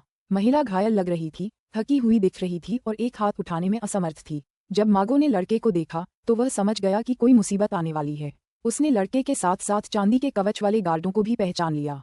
वे वेई परिवार के युवा स्वामी वेई और उनके सिल्वर मून गार्ड्स थे। मागो उनसे बचना चाहता था, लेकिन बहुत देर हो चुकी थी। लड़के ने उसे देखा और चिल्ला उठा, मागो तुम यहाँ क्या कर रहे हो? उसकी चीख ने तुरंत चांदी के कवच वाले पहरेदारों का ध्यान आकर्षित कर लिया। युवक स्वामी, ये कौन है? पहरेदारों के सरदार ने तेज निगाहों से पूछा। पैंग गार्ड, ये माँ परिवार के मागो हैं। पिछली बार जब मैं घायल हुआ था तो हवेली के गार्ड उनके यहाँ रुके थे, लड़के ने जवाब दिया। जी हाँ कप्तान जी, पिछली बार हम उनके घर पर ही रुके थे, गार्डों में से एक ने पुष्टि की। ओह, पैंग गार्ड की निगाहें थोड़ी नर्म पड़ गईं, लेकिन वह सतर्क बना रहा। मागो की उपस्थिति यहाँ बहुत ही असामान्य थी। अगर मागो की शारीरिक कमजोरी और अकेलेपन की मौजूदगी न होती तो उसे जानबूझकर किए गए हमले का संदेह हो जाता। हम फिलहाल पीछा करने वालों से बच निकले हैं। पहले महिला की चोटों का इलाज करो, पैंग गार्ड ने आदेश दिया। तुरंत ही एक गार्ड ने लड़के को महिला पर लगाने के लिए कुछ सुनहरा मरहम निकाला। नमस्कार युवा स्वामी महोदया। ये देखकर कि युवा स्वामी वेई ने उसे पहचान लिया है, मागो के पास आगे बढ़कर उनका अभिवादन करने के अलावा कोई विकल्प नहीं था। हालांकि उसे यह नहीं पता था कि ये लोग यहाँ क्यों थे, लेकिन शहर में हाल ही में हुई उथल-पुथल और सिल्वर मून गार्ड्स की खूनी हालत को देखते हुए ये स्पष्ट था कि उसने कुछ ऐसा देख लिया था जो उसे नहीं देखना चाहिए था। क्या ऐसा हो सकता है कि अंततः शहर में संघर्ष छिड़ गया हो? क्या उसे चुप करा दिया जाएगा? मागो ने मन ही मन अपनी किस्मत को कोसा, लेकिन अब अगर वह भागना भी चाहे तो भाग नहीं सकता। सिल्वर मून गार्ड्स में से प्रत्येक उससे अधिक शक्तिशाली था, जिससे भाग निकलना असंभव था। मागो, तुम यहाँ क्यों हो? युवा स्वामी वेई ने पूछा। मैं ग्रैंड बाजार वापस जा रहा था और संयोग से आपसे टकरा गया, मागो ने सच्चाई से जवाब दिया। तभी जंगल से एक और आवाज आई, जिससे सभी सिल्वर मून गार्ड सतर्क हो गए।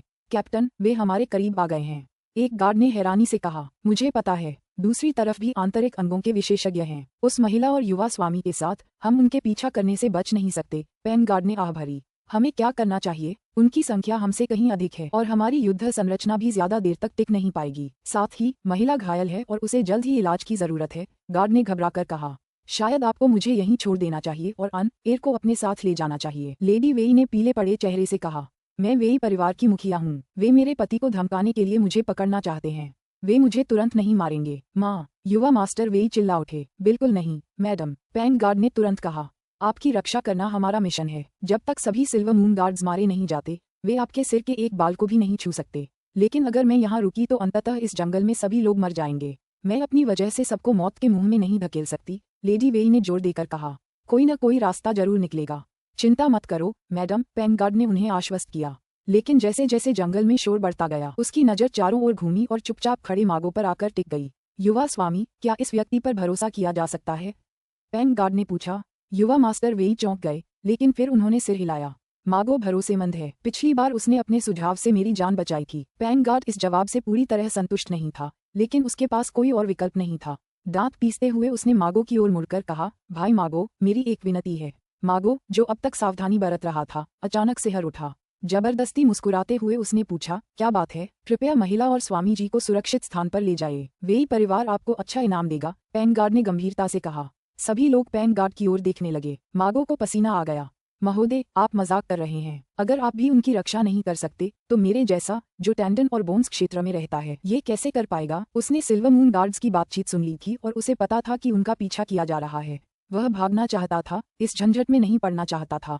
तुम्हारे पास कोई चारा नहीं है, वे लोग आसपास ही हैं। हमारी मदद के बिना तुम इस जंगल से बाहर नहीं निकल पाओगे। वे बेरहम हैं और तुम्हें देखते ही मार डालेंगे, पैंग गार्ड ने कहा। मागो का चेहरा सख्त हो गया। उसे ठीक इसी बात का डर था। अगर सिल्वर मून गार्ड्स की पूरी टुकड़ी का इतनी बेरहमी से पीछा किया जा रहा था तो पीछा करने वाले बेहद शक्तिशाली होने चाहिए। अगर उनका उनसे सामना हो जाता तो निस्संदेह उनकी मौत हो जाती।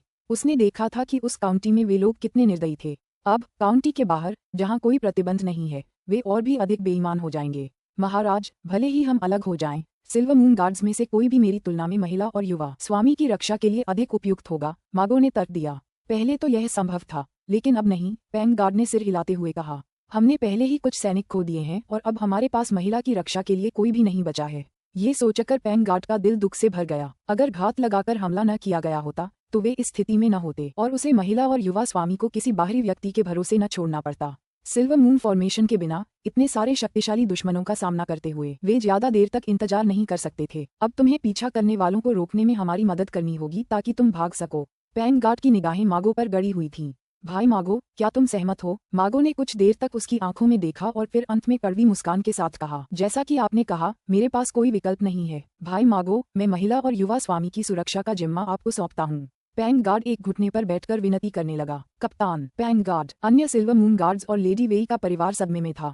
मागो भी उतना ही स्तब्ध था। आंतरिक अंगों के क्षेत्र का एक शक्तिशाली विशेषज्ञ एक साधारण टेंडन और बोन क्षेत्र के साधक के सामने घुटने टेक रहा था। यह अकल्पनीय था। पैंग गार्ड की आंखों में दिख रही गंभीरता को देखकर मागो के मन में वीरता की भावना उमड़ पड़ी। निश्चिंत रहिए श्रीमान पैंग, मैं इस महिला और युवा स्वामी की रक्षा अपनी जान देकर करूंगा। 2 दिन पहले कहे गए अपने साहसी शब्दों को याद करते हुए मागो अब खुद को थप्पड़ मारना चाहता था। दिखावा करने का क्या फायदा था?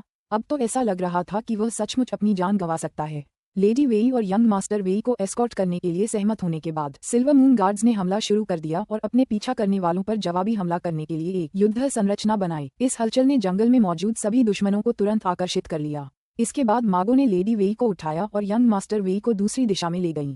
हालांकि उन्हें जल्द ही पता चला कि परिसर चारों ओर से घिरा हुआ है, जिससे बाहर निकलने का कोई रास्ता नहीं बचा है। असहाय होकर मागो उन्हें पहाड़ों में और अंदर ले गया। सौभाग्यवश उस क्षेत्र में वर्षों तक शिकार करने के कारण वह इलाके से अच्छी तरह परिचित हो गया था। अपने ज्ञान का उपयोग करते हुए वह कुछ समय के लिए पीछा करने वालों से बचने में कामयाब रहा, लेकिन इस वजह से वे पहाड़ों की गहराई में छिप गए, बाहर आने से डरते रहे और सिल्वर मून गार्ड्स के भाग्य से अनजान रहे। काफी देर तक छिपने और जंगल में कोई हलचल न देखने के बाद आसमान में अंधेरा छाने लगा तो मागो ने कार्रवाई करने का फैसला किया। आसपास कोई दुश्मन न देखकर एक मोटे खरगोश को देखकर भूखा मागो खुद को रोक नहीं पाया।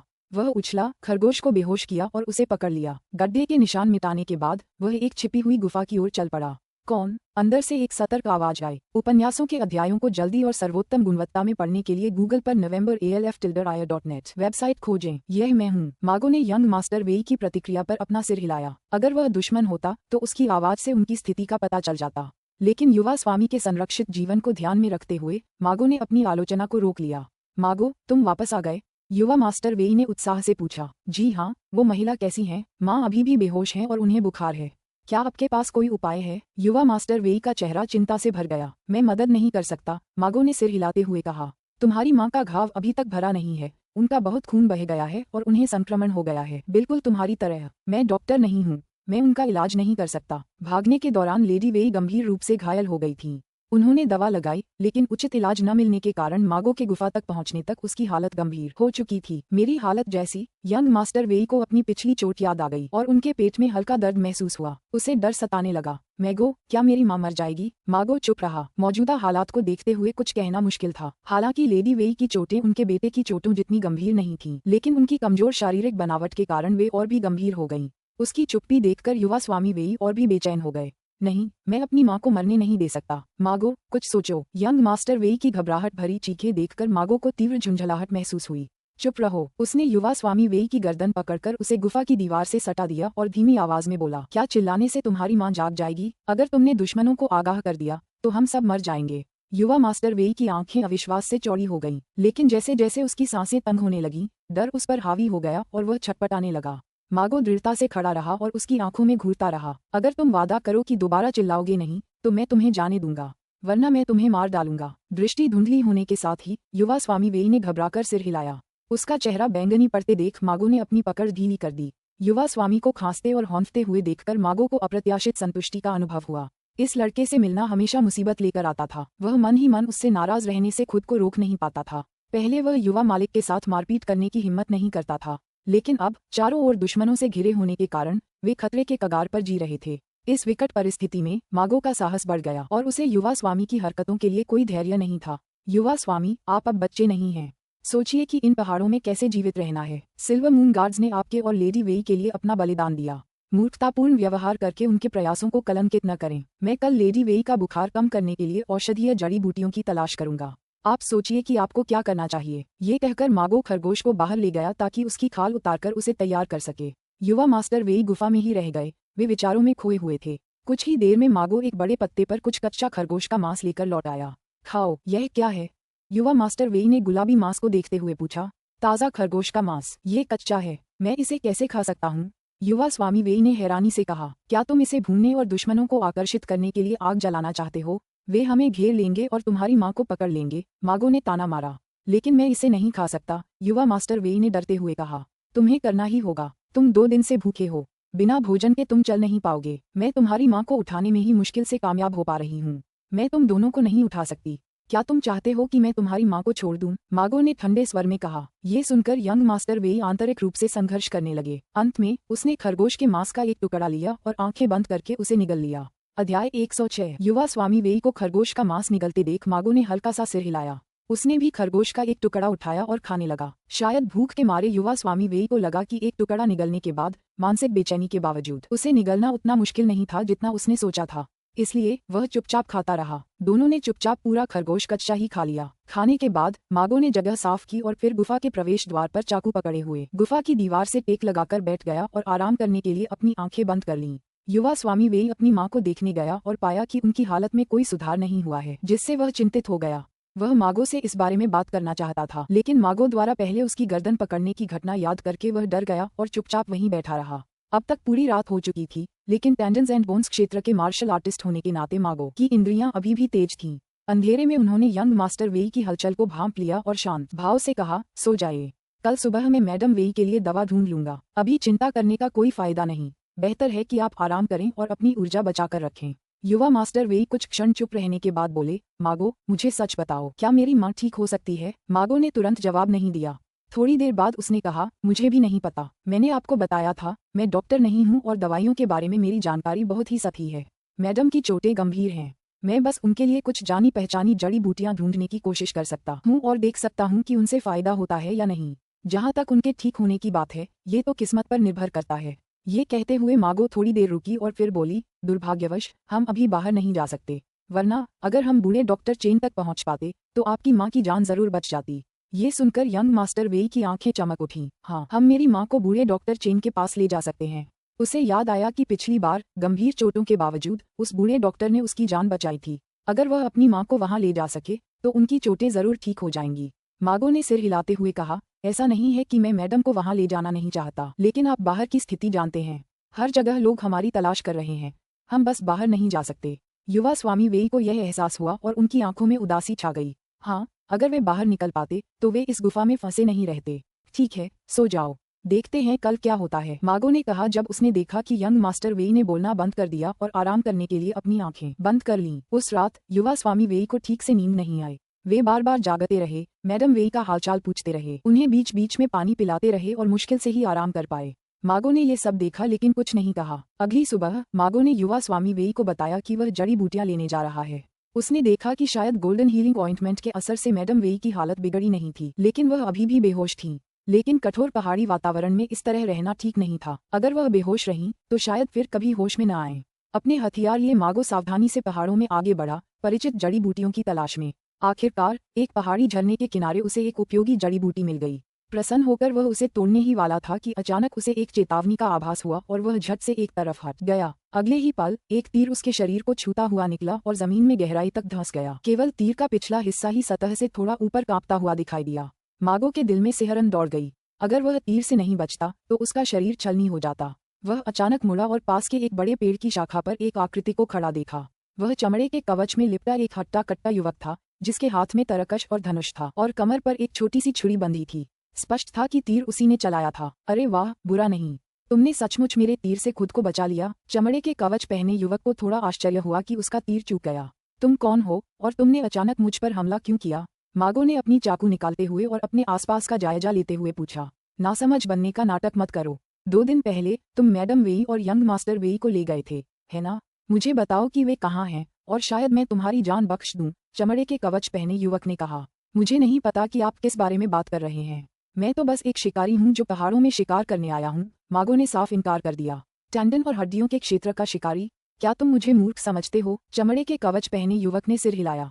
लगता है तुम्हें बोलने के लिए पहले मुझे पकड़ना पड़ेगा। उसके शब्द पूरे होने से पहले ही उसने अपने तरकश से 3 तीर निकालकर धनुष पर चढ़ा लिए थे। अगले ही पल तीनों तीर लगभग एक साथ मागो पर दागे गए।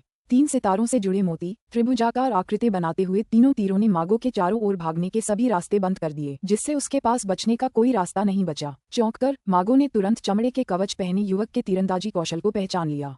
यह एक प्रसिद्ध तीरंदाजी तकनीक थी जो ये दर्शाती थी कि तीरंदाज ने वास्तव में तीरंदाजी में महारत हासिल कर ली थी। पलायन। मागो ने तुरंत फैसला लिया और अपनी छुरी घुमाकर एक तीर को रोक दिया, फिर लुढ़क कर बाकी 2 तीरों से बच गया। लुढ़कते हुए उसने चुपके से चमड़े के कवच पहने युवक के चेहरे पर एक भाला फेंका। अचानक हुए जवाबी हमले ने कवचधारी युवक को चौंका दिया। उसने तीर को रोकने के लिए अपना धनुष घुमाया और आगे देखा तो पाया कि मागो पहले ही कई फीट दूर जा चुका था। तीर फेंकते ही मागो पीछे की ओर कूद गया और भागने लगा।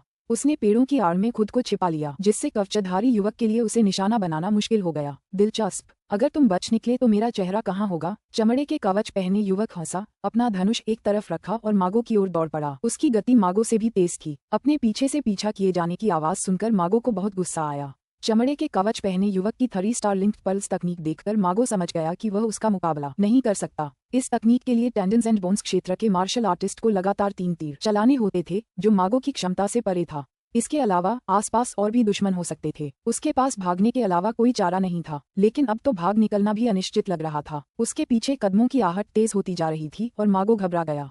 उसने सोचा था कि चमड़े के कवच में लिपटा वह युवक, जिसके पास इतना बड़ा धनुष था, जंगल में धीमा होगा, लेकिन युवक की चाल इतनी उन्नत थी कि वह उसके करीब पहुंच रहा था। मागो के पास घनी झाड़ियों में घुसने के अलावा कोई चारा नहीं था। हालांकि इससे उसकी गति धीमी हो गई, लेकिन उसे उम्मीद थी कि युवक को ज्यादा परेशानी होगी। जैसा कि उम्मीद थी, चमड़े के कवच पहने युवक का धनुष लताओं और शाखाओं में फंस गया और वह संघर्ष करने लगा। मागो को लगभग नजर से ओझल होते देख चमड़े के कवच पहने युवक क्रोधित हो गया। क्या तुम्हें लगता है कि तुम बच निकलोगे, चूहे? उसने एक विशेष काला तीर निकाला, धनुष खींचा और निशाना साधा। मागो को अचानक खतरे का आभास हुआ। वह सहज ही आगे की ओर झपटा। काला तीर हवा में सीटी बजाता हुआ पत्तों और शाखाओं को चीरता हुआ आगे बढ़ा और मागो के सामने एक पेड़ से टकराया, जिससे उसमें एक गहरा गड्ढा हो गया। मागो भयभीत हो गया। क्या इतनी शक्तिशाली तीरंदाजी किसी टेंडन्स एंड बोन्स दायरे के योद्धा की हो सकती है? वेई परिवार ने किस तरह के दुश्मनों को उकसाया था? मागो हताश हो गया। चमड़े के कवच पहने युवक का तीर या तो लापरवाही से चलाया गया था या फिर किसी गुप्त तकनीक से। दोनों ही स्थिति में यह मागो के लिए बुरी खबर थी, लेकिन वह दौड़ता रहा। उसने अपनी खून से लथपथ पीठ को छुआ, इस बात से शुक्रगुजार था कि उसे सिर्फ खरोंच आई थी।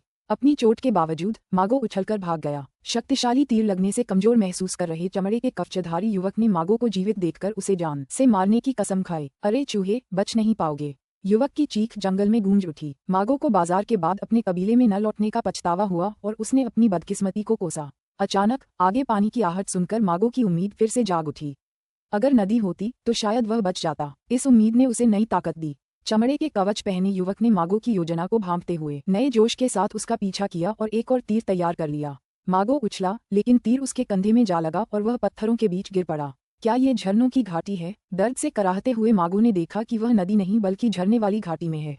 चमड़े के कवच पहने युवक ने उपहास करते हुए पास आकर कहा, इस बार तुम भाग नहीं सकते। मागो हताश होकर एक आकृति को पास आते हुए देखने लगा। मागो, एक आश्चर्यचकित आवाज ने पुकारा। उपन्यासों के अध्यायों को पहले और उच्चतम गुणवत्ता में पढ़ने के लिए गूगल पर novelfire.net वेबसाइट खोजें। अध्याय 107। अचानक आए आवाज ने मागो और चमड़े के कवच पहने युवक दोनों को चौंका दिया। उनमें से किसी को भी यह एहसास नहीं था कि घाटी में कोई और भी मौजूद है।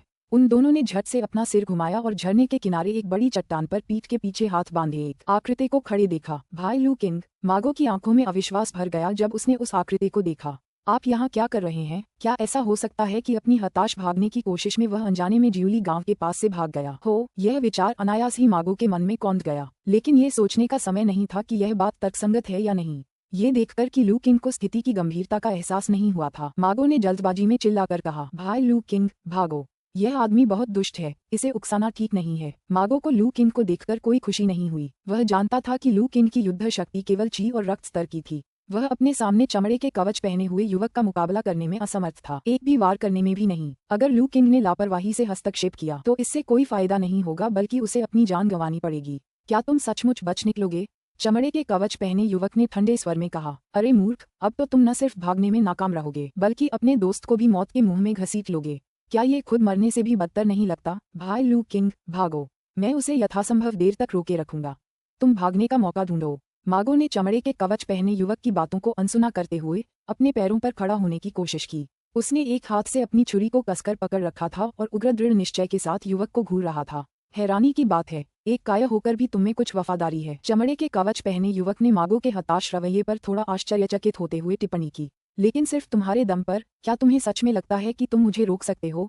मागो ने कुछ नहीं कहा, वह अपने प्रतिद्वंद्वी को टकटकी लगाकर देखता रहा। हमला करने का मौका तलाश रहा था। अरे, क्या आप दोनों को पहले मेरी राय नहीं पूछनी चाहिए? लू किंग, जो उन्हें बात करते हुए ऐसे देख रहा था जैसे वह वहां मौजूद ही न हो, असहाय होकर बोला।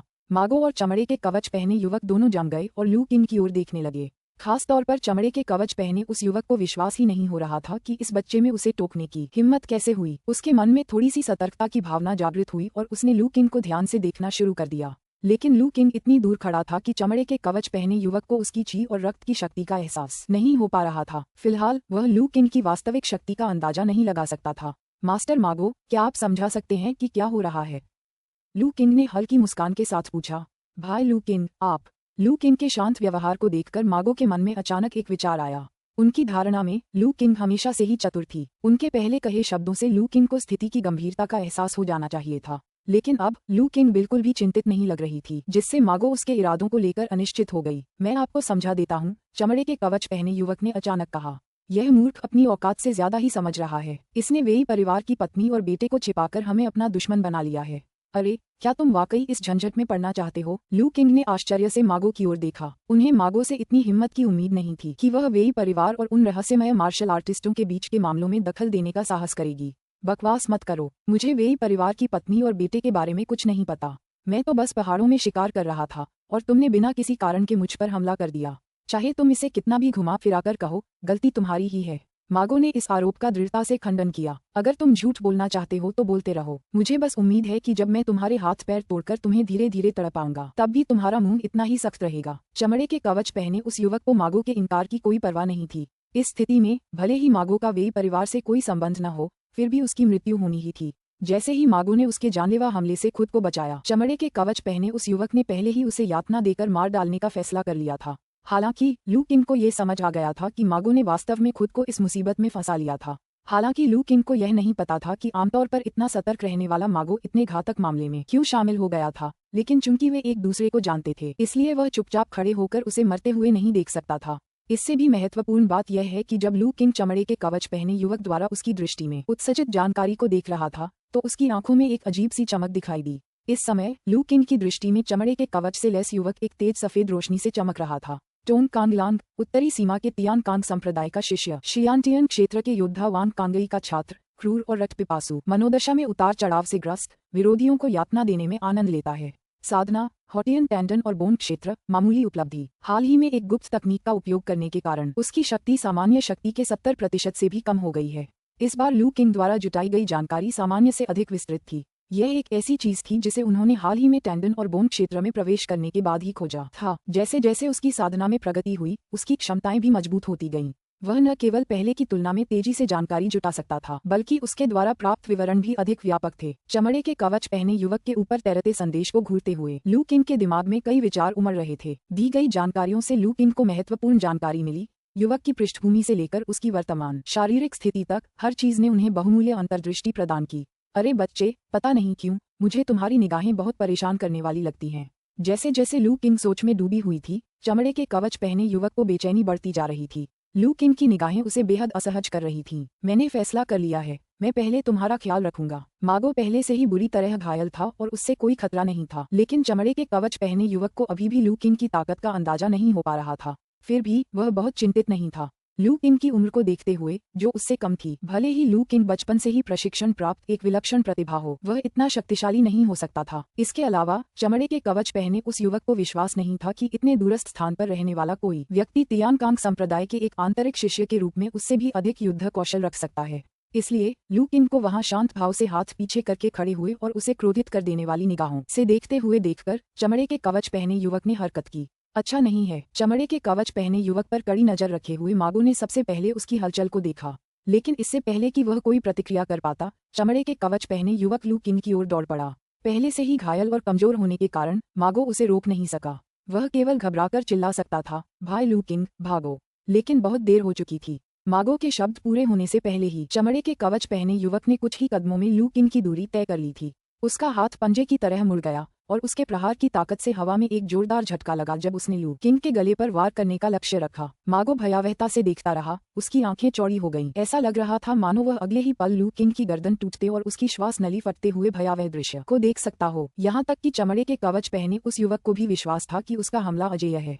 स्प्लिटिंग विंड क्लॉ उनकी सिग्नेचर तकनीकों में से एक थी जिसे उनके कुछ ही शिष्य इतनी कुशलता से अंजाम दे पाते थे जितनी कुशलता से वह दे सकते थे। लू किंग जैसे ग्रामीण इलाके के किसी साधारण व्यक्ति के खिलाफ उसे मारना आसान होगा। जैसे ही उसके पंजे लू किंग के गले को फाड़ने वाले थे, उसके सामने एक तेज धार वाली तलवार प्रकट हुई जो उसके सिर की ओर बढ़ती हुई दिखाई दी। ये तेज धार वाला प्रहार तीव्र था, घातक इरादे से भरा हुआ था और सबसे महत्वपूर्ण बात ये थी कि यह अविश्वसनीय रूप से तेज था। हालांकि ये देर से किया गया प्रहार था, लेकिन यह उसके अपने हमले के होने से पहले ही उस तक पहुंच गया। क्या? चमड़े के कवच पहने युवक पूरी तरह से अचंभित और स्तब्ध रह गया। उसने मान लिया था कि लू किंग खाली हाथ खड़ा है, लेकिन पता चला कि लू किंग पूरे समय अपनी पीठ के पीछे एक युद्ध तलवार छिपाए हुए था। कितना चतुर बच्चा है। नाजुक क्षण में चमड़े के कवच पहने युवक ने अपना सिर पीछे की ओर झुकाया और घातक हमले से बाल बाल बच गया, लेकिन उसका शरीर पूरी तरह से बच नहीं सका। बूम! तेज धार वाली तलवार उसके सीने पर लगी, जिससे वह जबरदस्त बल के कारण पीछे की ओर उड़ गया। जैसे ही ब्लेड संपर्क में आया, लू किंग को कुछ गड़बड़ महसूस हुई। टक्कर का एहसास ऐसा नहीं हुआ जैसे उसने किसी इंसान को मारा हो, बल्कि किसी बेहद सख्त चीज को मारा हो, जैसे कि कठोर चमड़ा। उसे तुरंत एहसास हुआ कि यह वही कवच था जिसे युवक ने पहन रखा था। एक पल भी बर्बाद किए बिना लू किंग ने अपनी पूरी ची और रक्त शक्ति का इस्तेमाल करते हुए चट्टान से छलांग लगाई और धूल और मलबा उड़ाते हुए हवा में उड़ रहे युवक का पीछा किया।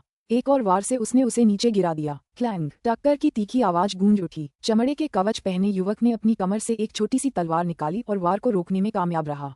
हालांकि हवा में रहते हुए हमले को रोकने का मतलब था कि वह खुद को संभाल नहीं सकता था। लू किंग के वार से वह जमीन पर गिर पड़ा, धूल में लोटपोट हो गया और चारों ओर पत्थर बिखर गए। लेकिन लू किंग ने हार नहीं मानी। उसने अपनी बढ़त का पूरा फायदा उठाते हुए आगे कदम बढ़ाया और एक और जोरदार वार किया। धिक्कार है! क्या ये कभी खत्म होगा? चमड़े के कवच से लैस उस युवक को इस तरह की प्रतिकूल स्थिति में धकेले जाने की उम्मीद नहीं थी। वह क्रोधित होकर गुस्से से भर गया था। टोंग कांगलान को इस तरह का नुकसान कब से झेलना पड़ रहा था? बूम! अपने क्रोध में आकर चमड़े के कवच पहने उस युवक ने बाकी सब चीजों की परवाह करना छोड़ दिया और जबरदस्ती अपने शरीर के भीतर एक अजीब रास्ते पर अपनी ऊर्जा और रक्त का प्रवाह करने लगा। पल भर में उसके भीतर एक शक्तिशाली ऊर्जा का संचार हुआ। भाड़ में जाओ! इस शक्ति से प्रेरित होकर जब लू किंग का अगला प्रहार आया तो चमड़े के कवच पहने युवक ने चिल्लाते हुए अपनी छोटी तलवार घुमाई और सीधे लू किंग की युद्ध तलवार को रोक दिया। इस बार उनके ब्लॉक के पीछे की ताकत थी बेहद आश्चर्यजनक, यहाँ तक कि लू किंग के लिए भी। उस बल के कारण लू किंग की भुजाएं सुन्न हो गईं और वह लगभग अपनी तलवार गिराने ही वाला था। घबराकर उसने झटके का फायदा उठाते हुए कुछ कदम पीछे हटकर चमड़े के कवच पहने युवक से कुछ दूरी बना ली। झड़प रुक गई और फिलहाल लू किंग का पलड़ा भारी था। मागो, जो एक तरफ खड़ा था, पहले से ही हक्का बक्का रह गया था। चमड़े के कवच पहने युवक के लू किंग पर झपटने से लेकर लू किंग की त्वरित प्रतिक्रिया और जवाबी हमले तक, और चमड़े के कवच पहने युवक को पीछे हटने पर मजबूर किए जाने तक, सब कुछ ही पलों में घटित हो गया था। जब तक लू किंग पीछे हटी, मागो अभी भी सदमे में घूर रहा था। उसका मुंह खुला हुआ था। उपन्यासों के अध्यायों को जल्दी और उच्चतम गुणवत्ता में पढ़ने के लिए गूगल पर novemberalf-ir.net वेबसाइट खोजें। उसे कभी उम्मीद नहीं थी कि लू किंग, जिसे वह मरने वाला समझ रहा था, इसके बजाय चमड़े के कवच वाले युवक को लगभग मार ही डालेगा। अंतर इतना बड़ा था कि मागो को इस पर यकीन ही नहीं होता। अगर उसने खुद इसे न देखा होता तो वह इस पर विश्वास ही नहीं करता। इस समय उसके मन में केवल एक ही विचार था, लू किंग ने टेंडन और बोन क्षेत्र में कब प्रवेश किया। वास्तव में लू किंग के शक्तिशाली प्रदर्शन को देखने के बाद भी अगर मागो यह नहीं बता सका कि लू किंग ने टेंडन और बोन क्षेत्र प्राप्त कर लिया है तो उसके वर्षों की साधना व्यर्थ हो जाएगी। लेकिन ठीक इसी बात का एहसास होने पर उनका सदमा और भी गहरा हो गया। वह भली भांति जानता था कि लू किंग ने जब से मार्शल आर्ट का अभ्यास शुरू किया था तब से लेकर अब तक अधिक से अधिक कुछ ही महीने बीते थे। महज कुछ महीनों में लू किंग एक मार्शल आर्ट के नौसिखिए से टेंडन और बोन क्षेत्र के विशेषज्ञ बन गए थे। साधना की ऐसी गति उसने पहले कभी न तो देखी थी और न ही इसके बारे में कभी सुना था। प्रांतीय राजधानी में भी उन्होंने इस तरह के युवा प्रतिभाशाली व्यक्ति के बारे में कभी नहीं सुना था। भाई लू किंग किस तरह की असाधारण प्रतिभा के धनी हैं। मागो अविश्वास से लू किंग के शरीर को घूरता रहा, यहाँ तक कि वह अपने कंधे के दर्द को भी भूल गया। मागो ही सदमे में नहीं था। चमड़े के कवच पहने युवक को भी विश्वास नहीं हो रहा था। उसने अपनी युद्ध तलवार पकड़े हुए लू किंग को बड़ी बड़ी आंखों से देखा। टेंडन और बोन क्षेत्र, क्या आप सचमुच टेंडन और बोन क्षेत्र के योद्धा हैं? और इतना ही नहीं, लू किंग टेंडन और बोन क्षेत्र में मामूली सफलता हासिल करने के कगार पर प्रतीत हो रही थी। चमड़े के कवच पहने उस युवक को लू किंग के पूर्व के प्रभुत्व की याद आ गई। लू किंग ने जो शक्ति प्रदर्शित की थी वह टेंडन और बोन क्षेत्र में एक नवोदित व्यक्ति की क्षमता से कहीं अधिक थी। यह उसके अपने हथियार से बहुत कमजोर नहीं था। चमड़े के कवच पहने उस युवक के लिए यह बात अविश्वसनीय थी कि इतनी जबरदस्त शक्ति का प्रयोग उससे भी कम उम्र का एक लड़का कर रहा था। ये कवच तो वाकई प्रभावशाली है, लू किंग ने युवक के प्रश्न का उत्तर दिए बिना टिप्पणी की। उसकी निगाहें चमड़े के कवच पहने युवक की छाती में पड़ी दरार पर टिकी थीं, जहां से खून के हल्के निशान रिस रहे थे। स्पष्ट है कि कवच ने लू किंग के हमले को रोक तो दिया था, लेकिन वह चोट से पूरी तरह से बचाव नहीं कर पाया था। लू किंग कवच की मजबूती पर आश्चर्यचकित था, जिसने टेंडन और बोन रियल योद्धा के रूप में उसके पूरे बल के प्रहार को सहन कर लिया था। हालांकि उनके शब्द प्रशंसा के भाव से कहे गए थे, लेकिन चमड़े के कवच पहने युवक को वे बेहद उपहासपूर्ण लगे। लू किंग के लहजे में छिपी व्यंग्य की भावना को वह कैसे नहीं समझ पाया। फिर भी वह खुद को थोड़ा भाग्यशाली महसूस करने से रोक नहीं सका। यदि उसके स्वामी द्वारा दिए गए कवच न होते तो वह 2 टुकड़ों में कट जाता। ये बच्चा बहुत डरावना है। इतनी कम उम्र में भी टेंडन और बोन क्षेत्र के इस योद्धा ने इतनी धूर्तता का परिचय दे दिया था। अपनी उम्र के हिसाब से वह सचमुच निर्दयी था। बच्चे, घमंड मत करो। वह आखिरी बार तुम्हारा सबसे अच्छा मौका था। चूंकि तुम मुझे मारने में नाकाम रहे, अब मरने की बारी तुम्हारी है। चमड़े के कवच पहने युवक की आंखों में क्रूरता की चमक थी। उसी समय उसके दिल में हत्या करने का इरादा भर गया। जब उसे पता चला कि लू किंग एक टेंडन और बोन रियल योद्धा है, तो लू किंग को मारने की उसकी इच्छा मागो को मारने की उसकी इच्छा से कहीं अधिक प्रबल हो गई। इतनी कम उम्र में ही ये बच्चा टेंडन और बोन के क्षेत्र में प्रवेश कर चुका है और छोटी मोटी सफलता के करीब है। अगर उसे और समय दिया जाए तो वह क्या बनेगा। चमड़े के कवच पहने वह युवक, जो कभी खुद को प्रतिभाशाली समझता था, लू किंग की युद्ध कला की प्रतिभा को जानने के बाद ईर्ष्या और भय से भर गया। इस समय उनके मन में केवल एक ही विचार था, इस बच्चे को जीने नहीं दिया जा सकता। अगर उसने ऐसा किया तो न केवल मुझे बल्कि तियानकांग संप्रदाय को भी भविष्य में बड़े खतरे का सामना करना पड़ेगा। अध्याय 108। चमड़े के कवच में लिपटा वह युवक खुले विचारों वाला नहीं था। इसके विपरीत वह बेहद संकीर्ण मानसिकता वाला और ईर्ष्यालु था। एक बार संप्रदाय में उसने चुपके से अपने एक साथी शिष्य की हत्या कर दी, जो उससे कहीं अधिक प्रतिभाशाली था और हमेशा उसका सम्मान करता था। इसका कारण ये था कि उसे उस कनिष्ठ भाई में खतरा दिखाई देता था। गुरु का स्नेह उस कनिष्ठ भाई के प्रति उससे कहीं अधिक था। गुरु के पक्षपात के चलते समय आने पर वह कनिष्ठ भाई उसके संसाधनों पर कब्जा कर सकता था। इसलिए उसने पहले हमला करने का फैसला किया। एक सैर के दौरान उसने अपने छोटे भाई को तब मार डाला जब वह बेखबर था। उसने ये काम बहुत गुप्त रूप से और पूरी तैयारी के साथ किया और उसके पास एक पुख्ता सबूत भी था। इसलिए गुरु का दिल टूट गया, लेकिन उन्हें उस पर जरा भी शक नहीं हुआ, बल्कि गुरु ने उस पर और अधिक ध्यान दिया और उसे साधना के लिए बहुत सारे संसाधन दिए। तब से चमड़े के कवच पहने उस युवक को ऐसा लगा जैसे उसके अंदर कोई चिंगारी सी जल उठी हो। जब भी वह अपने से अधिक प्रतिभाशाली किसी को देखता तो उसके मन में उसे नष्ट करने की तीव्र इच्छा जाग उठती। अब लू किंग को इतना युवा होने के बावजूद टेंडन्स एंड बोन्स क्षेत्र में उससे बहुत कमजोर न होते हुए देखकर और खुद लगभग लू किंग के जाल में फंसकर उसकी तलवार से लगभग मरते मरते बचकर वह ईर्ष्या और हत्या करने की तीव्र इच्छा से कैसे नहीं जल उठेगा। बच्चे, तुम युद्ध कला में माहिर हो, लेकिन दुर्भाग्य से तुम्हारी मृत्यु मेरे हाथों होनी तय है। चमड़े के कवच पहने उस युवक ने लू किंग से ठंडे स्वर में कहा। चमड़े के कवच पहने उस युवक के कठोर शब्दों का सामना करते हुए लू किंग शांत रहा। उसने चुपचाप पिछली बातचीत पर विचार किया और निष्कर्ष निकाला कि पूर्व स्वर्गीय शिष्य कोई विशेष नहीं था। यद्यपि इस युवक का मार्शल कौशल उससे एक स्तर ऊपर था, फिर भी उसके युद्ध कौशल उससे कमतर थे। उसके पास कई तरह की तकनीकें थीं, पंजे की तकनीकें, तलवार की तकनीकें, और उसकी पीठ पर तरकश को देखकर लगता था कि वह तीरंदाजी भी जानता होगा। हालांकि यह अजीब था कि उसके पास तीर तो थे लेकिन धनुष नहीं। शायद बहुत सारी विधाओं में हाथ आजमाने के कारण ही उसके मार्शल कौशल परिष्कृत नहीं थे। लू किंग की 4 दिशाओं वाली ब्लेड तकनीक की निपुणता से बहुत दूर। लू किंग को एक बार फिर उसकी अनदेखी करते देख चमड़े के कवच पहने उस युवक की आंखों में ठंडक और बढ़ गई।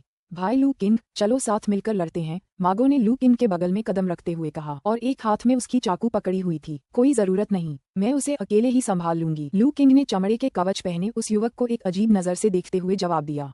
पृथ्वी शिरा आध्यात्मिक द्रव के प्रभाव से जब से लू किंग ने टेंडन और बोन्स क्षेत्र में कदम रखा था, तब से उसकी साधना में आश्चर्यजनक रूप से तेजी से प्रगति हो रही थी।